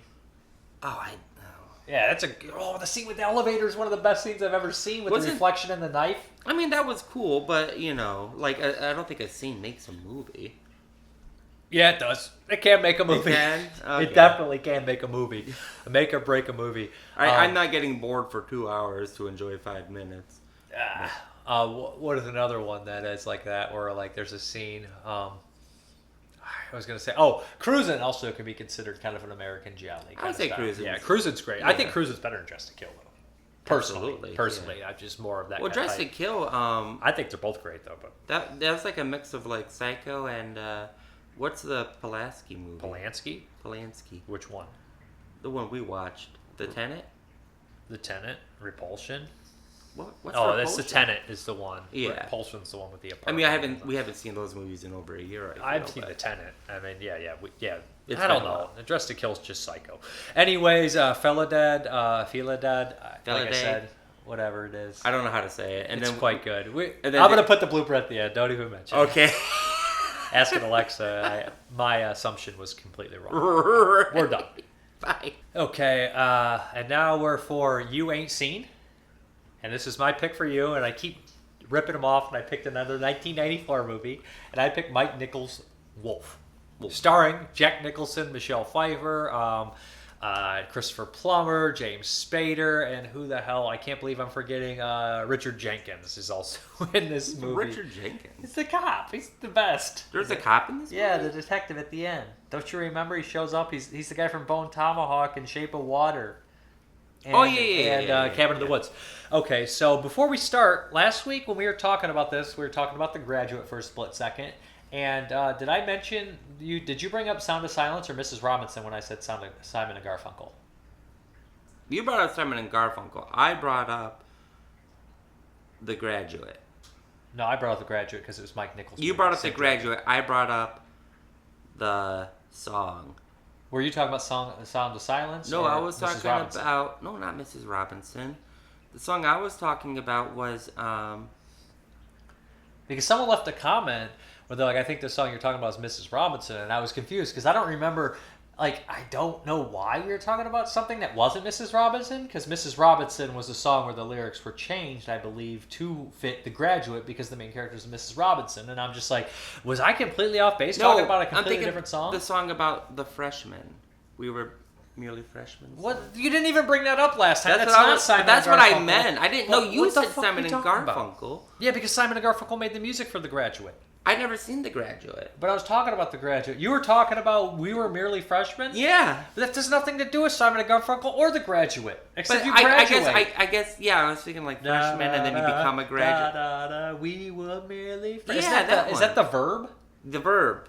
That's verb. The See, verb. I want to explain something that someone left a comment on to explain that I don't know what we were talking about when we came to Simon and Garfunkel, to explain that, yes, I believe that song, Mrs. Robinson, the lyrics were changed to fit that movie. No, and now you're bringing up fucking something that has nothing to do with it. This is supposed to be a Wild Wolf now, and now we're at a tirade about fucking that song. Yeah, we're about 5 minutes in, and you might as well bring up the graduation song, Vitamin C or some shit. That's just Canon and D one. What is it? Canon and D, Pac Bell. I don't know what's going on anymore. The movie is You Ain't Seen.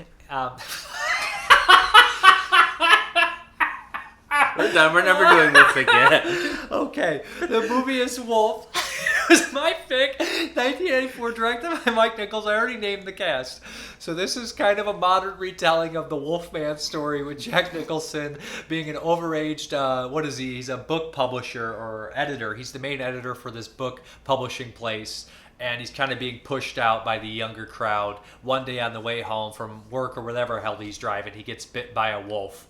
And after that, he feels more alive, and he starts to have these strange feelings. He starts to have a relationship with Michelle Pfeiffer, who is the daughter of a billionaire, and Christopher Plummer, who's taking over his company. And he starts to have a direct competition with James Spader, who is a young man that used to work for him.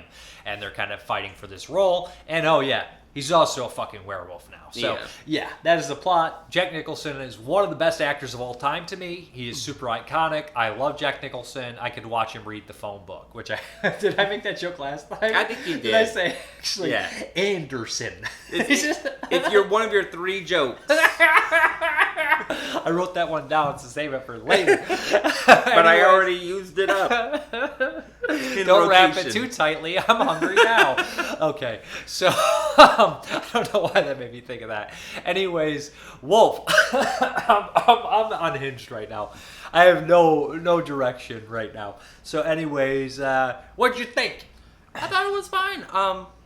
I adore Michelle Pfeiffer. I always...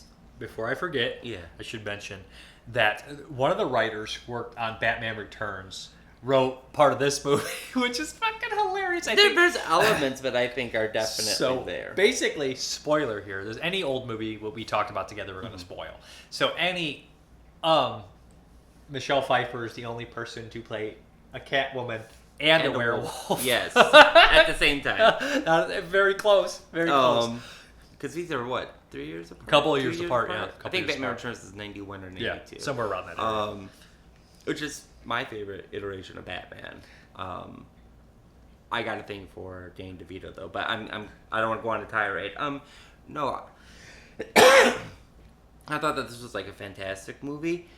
I wish that I really liked the publishing house, politics and drama, and I wish the movie focused on that a bit more. Oh, you want that more? Because it's very adult. The dialogue and all the people that come into that are all very good actors. Jack Nicholson's exchanges with them are great. There's that infamous, brilliant scene where he pisses on James Spader's shoe because he's turning into a wolf. And originally, the original script said they were supposed to be lawyers, which made more sense, and it definitely feels that. But they were I think one of the people's that writer who worked on Batman Returns, I don't know anything about that lawyer stuff, and also it's kind of too on the fucking nose. The lawyer has to turn into a wolf. So it's it makes a lot more sense. And I can't think who the original writer was. He was a famous writer, and he was actually friends with Mike Nichols or Jack Nicholson. I can't think, and that's how he. And this guy came in and changed the script and everything. And anyways, it's a very well written, a very adult-oriented horror movie. And I remember seeing this when it came out. I don't remember if we saw it in theaters or not. I would have been 8, but we all enjoyed it. My entire family. This was one we watched together. I was 8 years old. My brother's 12. My dad, my mom. We all liked it, and we all thought James Spader was a great bad guy. He's a fucking creep. He's so creepy, and when he starts to turn his eyes when he's in the police station, it's just you're just gonna let the guy walk out. He looks like a fucking serial killer. James Spader was such a good villain. Is it Spader? Spader, yeah. Yeah, he is such a good villain that he actually doesn't need to turn into a werewolf in this movie. He was that good of a piece of shit that the werewolf two-faced probably kind of took away from it. I'm not gonna lie, but like I said, James Spader's in a lot of good movies. He's fantastic in New Kids from '85, where he plays the leader of a group of punk kids in high school, asshole rich kids. He's tremendous in that movie. He's in Stargate and shit too, which he's mild mannered in Stargate. I think he plays a very good Stargate. Yeah, him and Kurt Russell. Okay, he's the nerdy guy. I think he plays a creep better than he plays a straight guy. I've only seen the first 5 or 10 minutes of Stargate, and then once they turned the gate on, I got scared and shut it off, and I never finished. We saw it in theaters. I saw it in theaters with my dad. Oh, I didn't know that was a theater movie. Yeah, it's a big movie, and we loved when the guy went through the teleporter. I didn't watch the bad that guy. part. I got scared. The teleporter cut his head off, and we were like, "Oh, that was awesome!" Well, now I don't have to watch the movie. There you go. It's spoiled for you. Stargate spoiler. Yeah. Anybody hasn't seen Stargate from 1995 or some shit. Anyways, my dad also saw me. It took me to see Congo. We saw Congo together.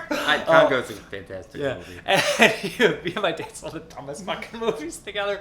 Anyways, so Wolf, like I said, Jack Nicholson's really good in it. I mean, like I said, he's definitely too old to be dating Michelle Pfeiffer. But like his interactions and stuff with Michelle Pfeiffer are good. They're great with Christopher Plummer too. Christopher Plummer's a great actor. I always enjoyed seeing him. He's in Knives Out. That was one of his last roles, actually.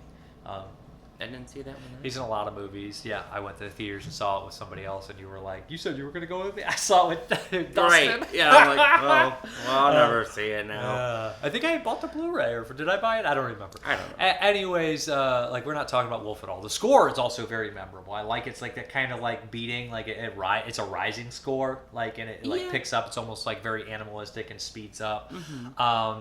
Yeah, Richard Jenkins comes in like the third act of the movie, and like his interactions are priceless. He's just like kind of like this, like what's the word? Lackadaisical cop, or what the fucking word I'm looking for. He's kind of like haphazardly doing his job. Yeah, like he doesn't fucking want to be there.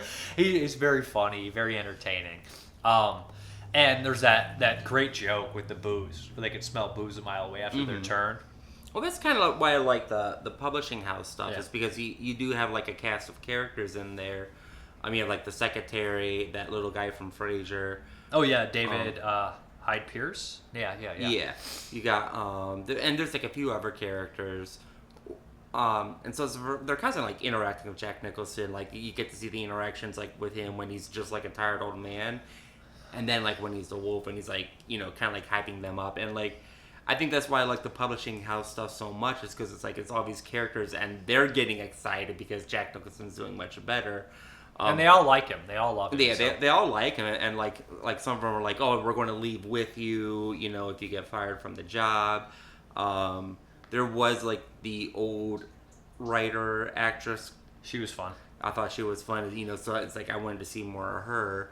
But yeah, there is like a scene where they're constantly calling out like, how'd you have tequila this early in the morning? And, then Jack Nicholson can, like, hear everything. So he hears them talking on the phone, like, I put a couple of drops of tequila in my coffee, And then so when Jack Nicholson calls him, he's like, and don't tell people you put tequila in your coffee. You didn't have any. And so, like, he like, checks his phone. Any coffee. Right. All you had was tequila.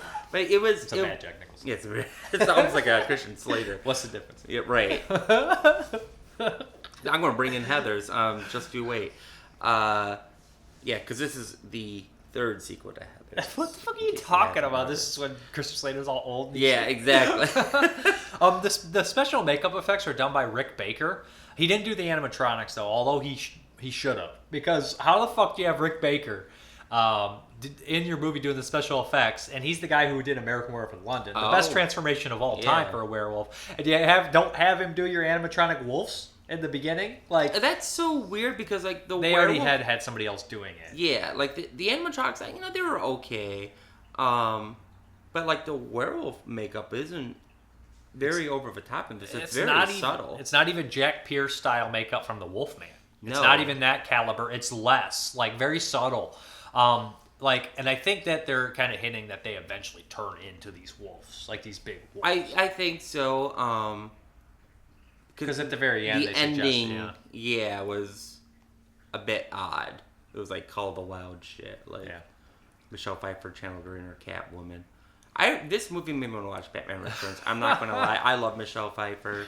It was fun to see her act in something, so it's like, but man, I want to watch that other movie with Christopher Walken and Michael Keaton and what's his name, the Penguin. Danny DeVito? How the fuck do you not know who Danny DeVito is? It's already talked about him, so it's out of my mind. So now. Penguin, don't you think it's a little... What's that line in that? What? Don't you think it's a little much to kidnap kids on Christmas Eve? Like, yeah, kidnapping children and killing them on Christmas. Isn't that a bit much? He just takes the gun and shoots it. It's it's so tasteless. I love it. I think we need to watch that movie. We'll watch it for Christmas. There we go. I know what I'm picking for my Christmas pick for You Ain't Seen. I'm going to pick a Christmas horror movie when it comes to my turn again. So basically, this is John Stanley's Creature Features. Wolf, 1994, 4 out of 5. Okay. Amazing, isn't it? When skilled filmmakers can take an old B-movie plot, update it, give it modern sensibilities, and presto, a tired old idea lives again in an exciting new form.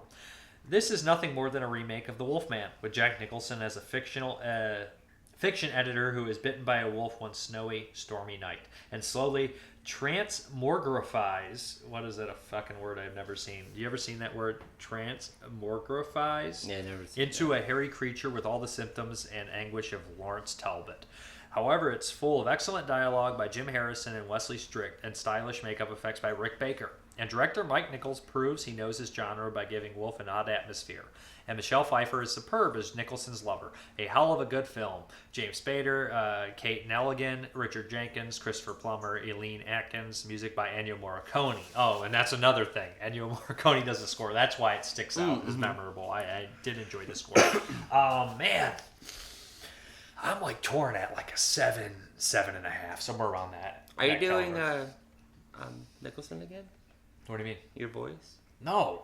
Oh. Man, I'm torn at a 7. Wait, let me think.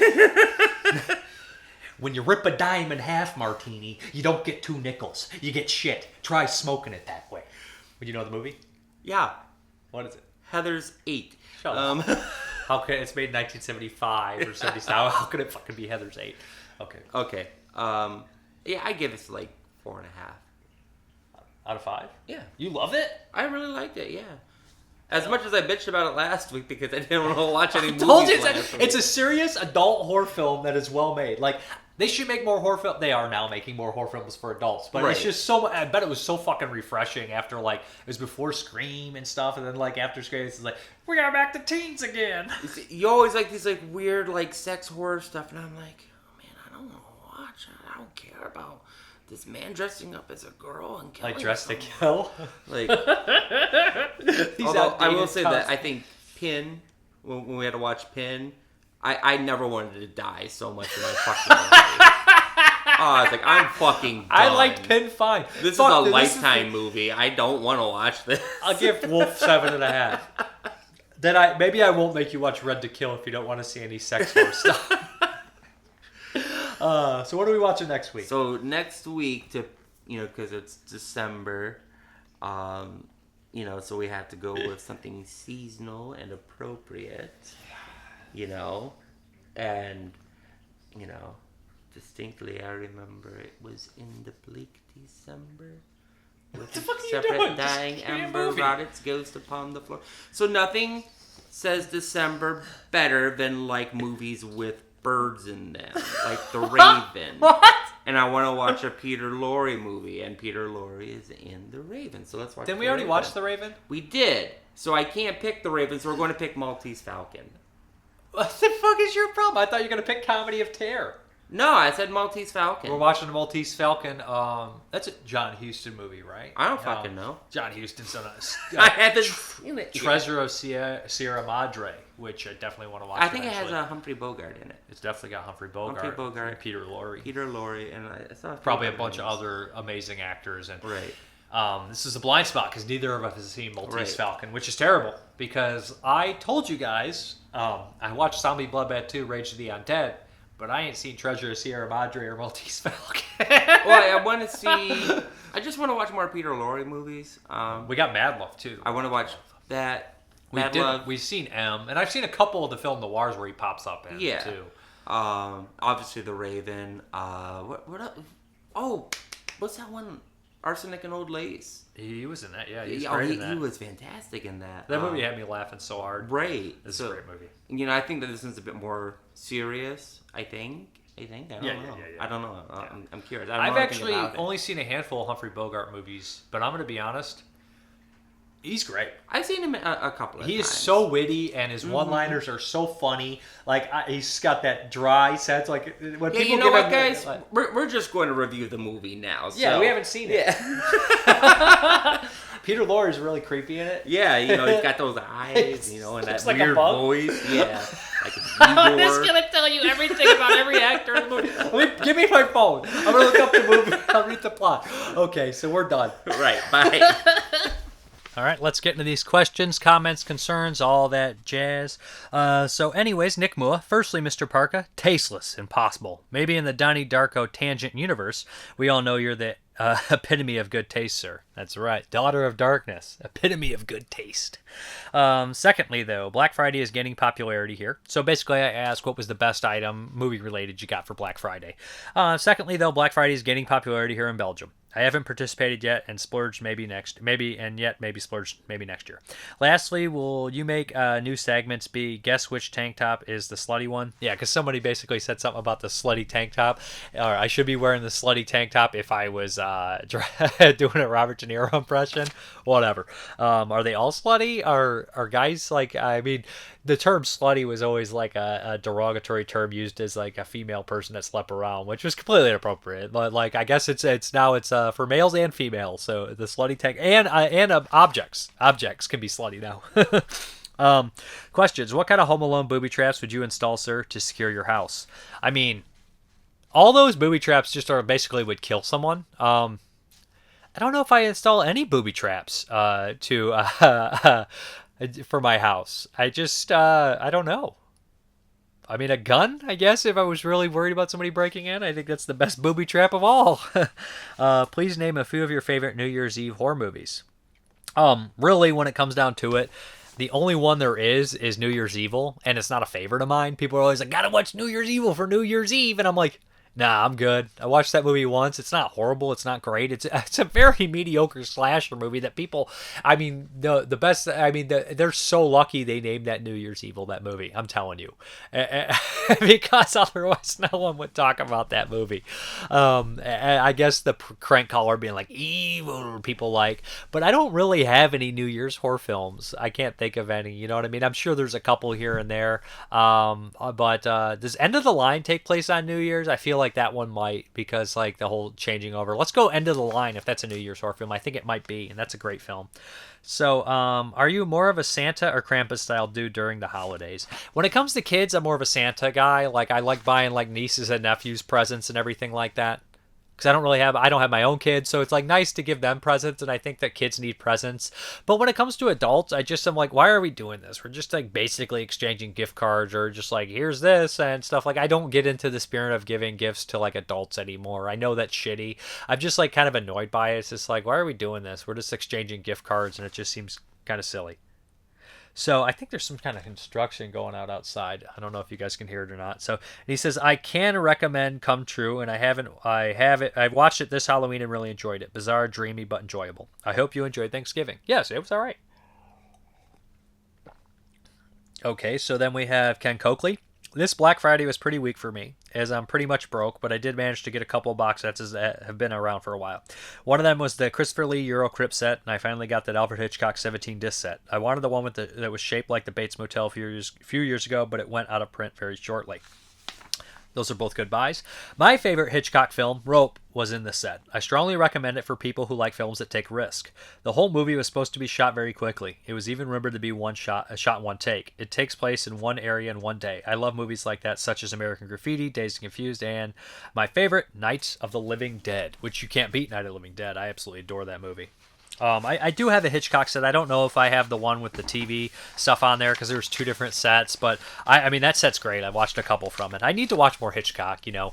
I'm not as versed as Hitchcock. I feel like every film fan is probably not as versed in Hitchcock as they want to be, right? But I have a Black Friday question for you. What is your favorite Black Friday purchase this year, and what's your favorite Black Friday purchase of all time?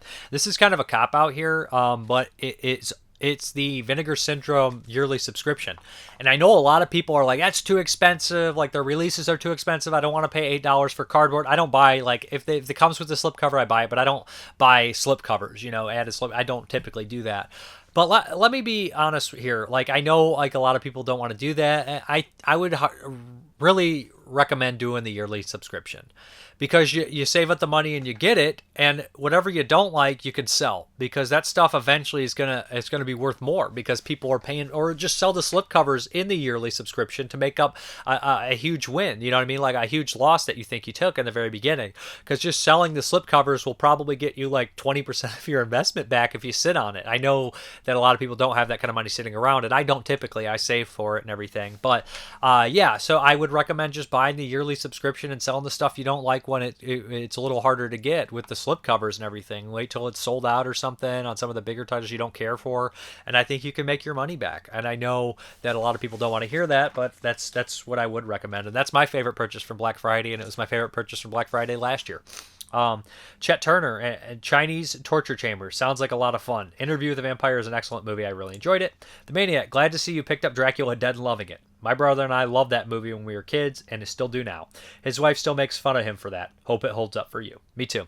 Che Charette, I think the song for The Graduate was Mrs. Robinson. Yeah, and this brings up, I know Mrs. Robinson by heart, and last week we were talking, Jeremy bring up Sound of Silence, or did he ask Mrs. Robinson? Because I know that the song Mrs. Robinson, the Simon & Garfunkel's doing the soundtrack for The Graduate, and I think they changed the lyrics to, what the hell was it? Mrs. Robinson. For that movie, I think the lyrics were different at first. So, did somehow I say it was Sound of Silence? I don't know what the hell, I'm getting old, but yeah, it's one of my favorite songs is Mrs. Robinson. I love that song. So, I mean, I probably know every word to that song. So, if I made a mistake, I'm a fucking idiot. I don't know what the hell is going on. So, I'm just getting old and stupid. And I know Simon & Garfunkel did pretty much the whole soundtrack for that movie. It's been a long time since I watched The Graduate, though. Irish Bad Dog 87. Awesome say you picked up Come True. That one was shot in my home city of Edmonton, Alberta, Canada. It was shot back in 2019, but was finally released this year, and I appear in the film several times. Awesome. Give me some stills. I'll see if I can spot you. George Hilton. I love how the columnist tagline for the UK trailer reads, whatever you do, don't read the comments, and YouTube has the comments turned off. Hilarious. AC Misio, if you can believe it, I didn't pick up anything on Black Friday. I'm assuming you meant movies, but nothing, absolutely nothing. Clothes, electronics, nothing. Got some peppermint barks from Costco, which are pretty damn good, but that's about it. I tend to avoid all stores and crowded places during this time of year, but even so, a very lackluster Black Friday and Cyber Monday now that the people are regular shoppers on digital online platforms. Glad to hear we share similar sentiments on Prisoners of a Ghostland. I'm not sure how much creative freedom Sono had with the movie, but it didn't feel like his film, and I know we all know he can do better. I passed on The Columnist on Shudder, but after hearing the review, I'm intrigued. I do need to watch more 2021 titles, or else my 2021 top 10 is going to be a top 7 or 8. Shudder just uploaded the Advent calendar, French horror, and that looks pretty rad. Let's hope it's actually good. Interview with the Vampire is such a nostalgic film. I remember thinking everyone was so dreamy when I was little. Kirsten Dunst killed her role. Just an absolute standout performance as Claudia, and still memorable to this day. Yeah, Interview is a great movie. What the Flick? I love Interview with the Vampire. I never noticed the homosexual undertones until my friends were teasing me about it, but Nightmare on Elm Street 2 is also my favorite Nightmare sequel, and I never noticed those undertones until it became a thing. The thing that annoys me about when Lestat comes back after 200 years, he is still wearing the same clothes from 200 years ago. Yeah, it's like, get a change of clothes. They're not gonna.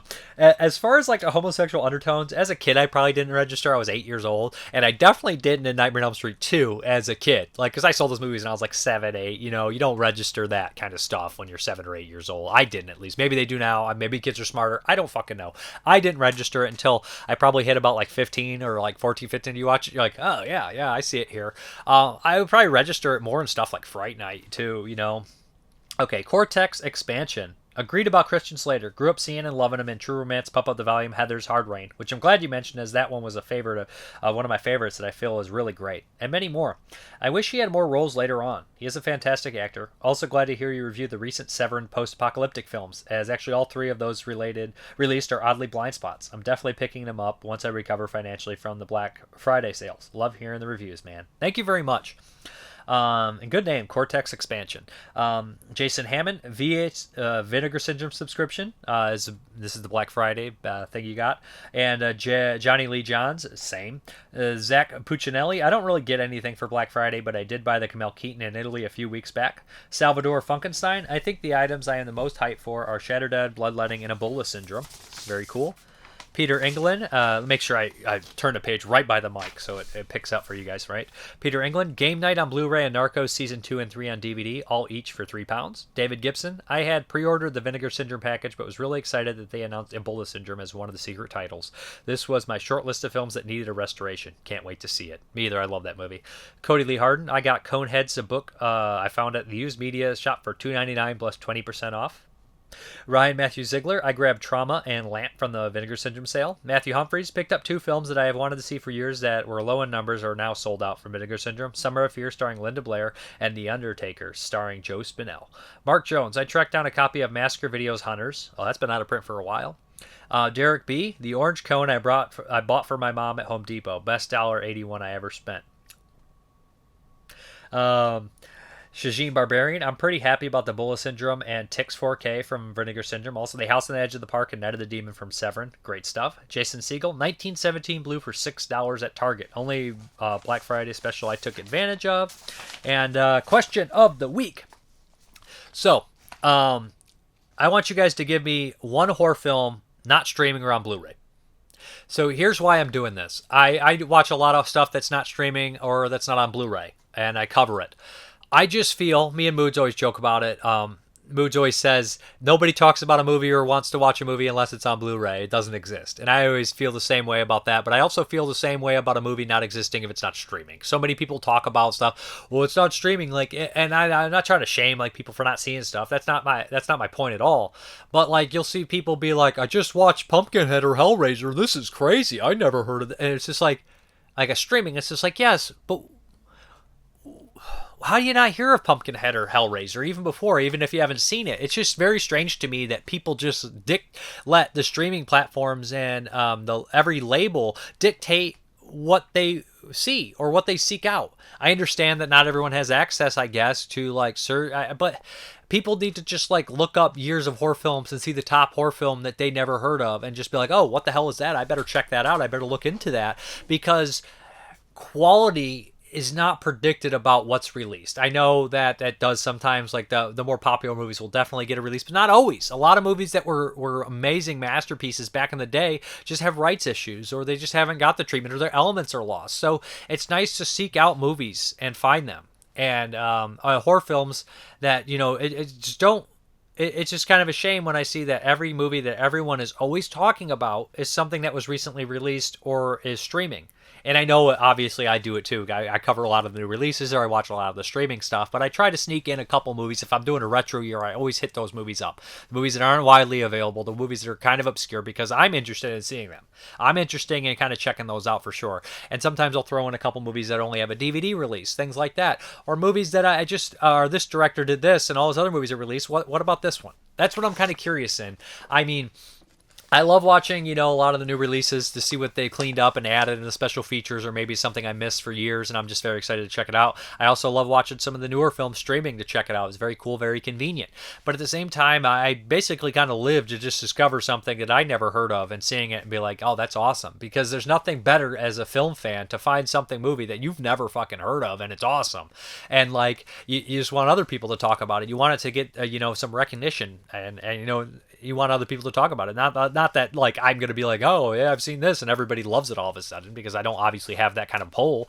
But basically the question is, let me know a horror film that's not on Blu-ray or not streaming that you like, or one that you think's worth watching. So here's one, for example. I'll just look around on this shelf. A horror Jason or horror film that's not streaming or doesn't have a Blu-ray. Here's one right here, which I'd never even seen. Echo, A Wizard of Darkness. That's not streaming anywhere. That's not on Blu-ray. But I bought the DVD because I wanted to check it out eventually. There's just so many movies. There's tons and tons of movies. Here's one right here that's not streaming, I don't believe, or not on Blu-ray. Girls' Night Out, a slasher film.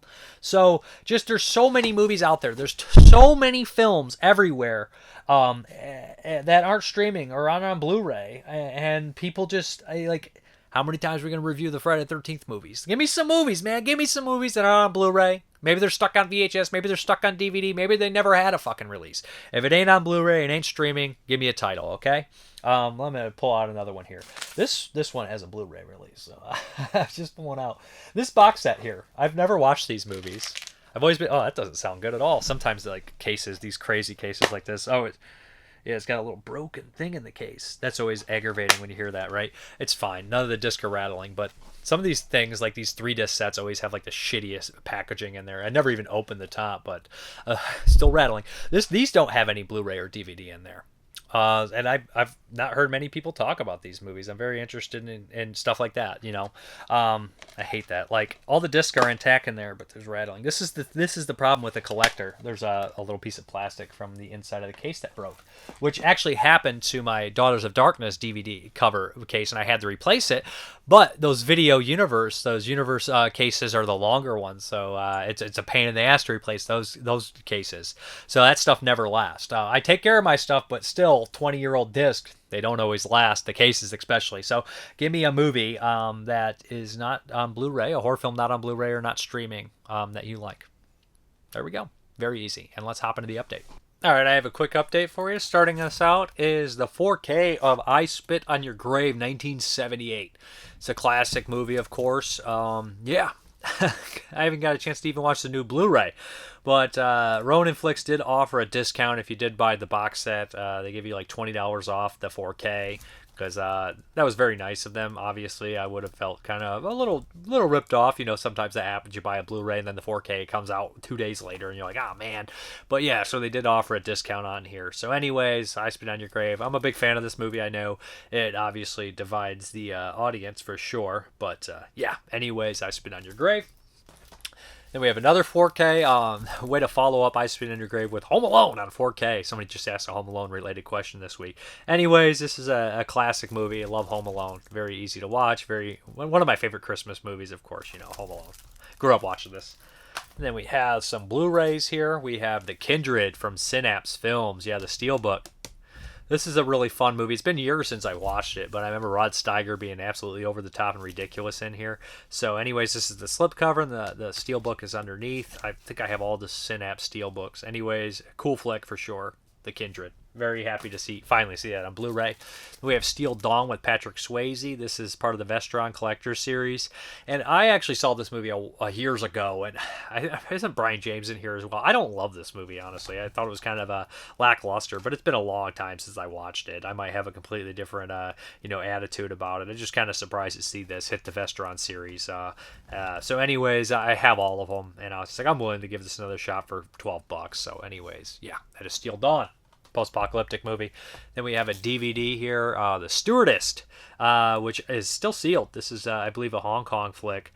And I actually heard about this from, oh, geez, I'm so terrible. I listen to all these shows. Hello, This is the Doom Show, which is a podcast, very funny, very entertaining. And this is one of his favorite Asian movies. And I had never heard of the thing. So I ended up looking on eBay, and I found it for a good price. And so I ordered it up. It's supposed to be a comedy horror film. Looks very cool. The Stewardess, yeah. So, yeah, it's a very small update. Now, I don't know if I'm going to add a little clip at the end of this video because it's about 1 or 2 o'clock, 2:30, almost 3 o'clock right now, recording this on a Saturday. And I'm supposed to get my Vinegar Syndrome Black Friday order in. So I might just, add that in at the end if I get a chance. It comes relatively quick. Or just be in next week's update. So anyways, yeah, that is the update. Back to the video. All right, guys, thank you very much for watching. And as always, have a good one.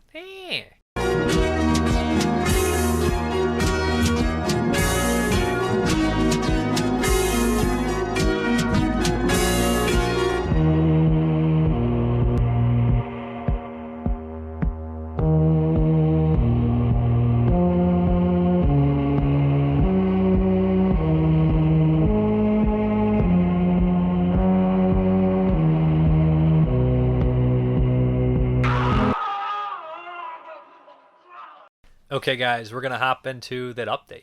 Oh, wait. Start with the Candyman, all right?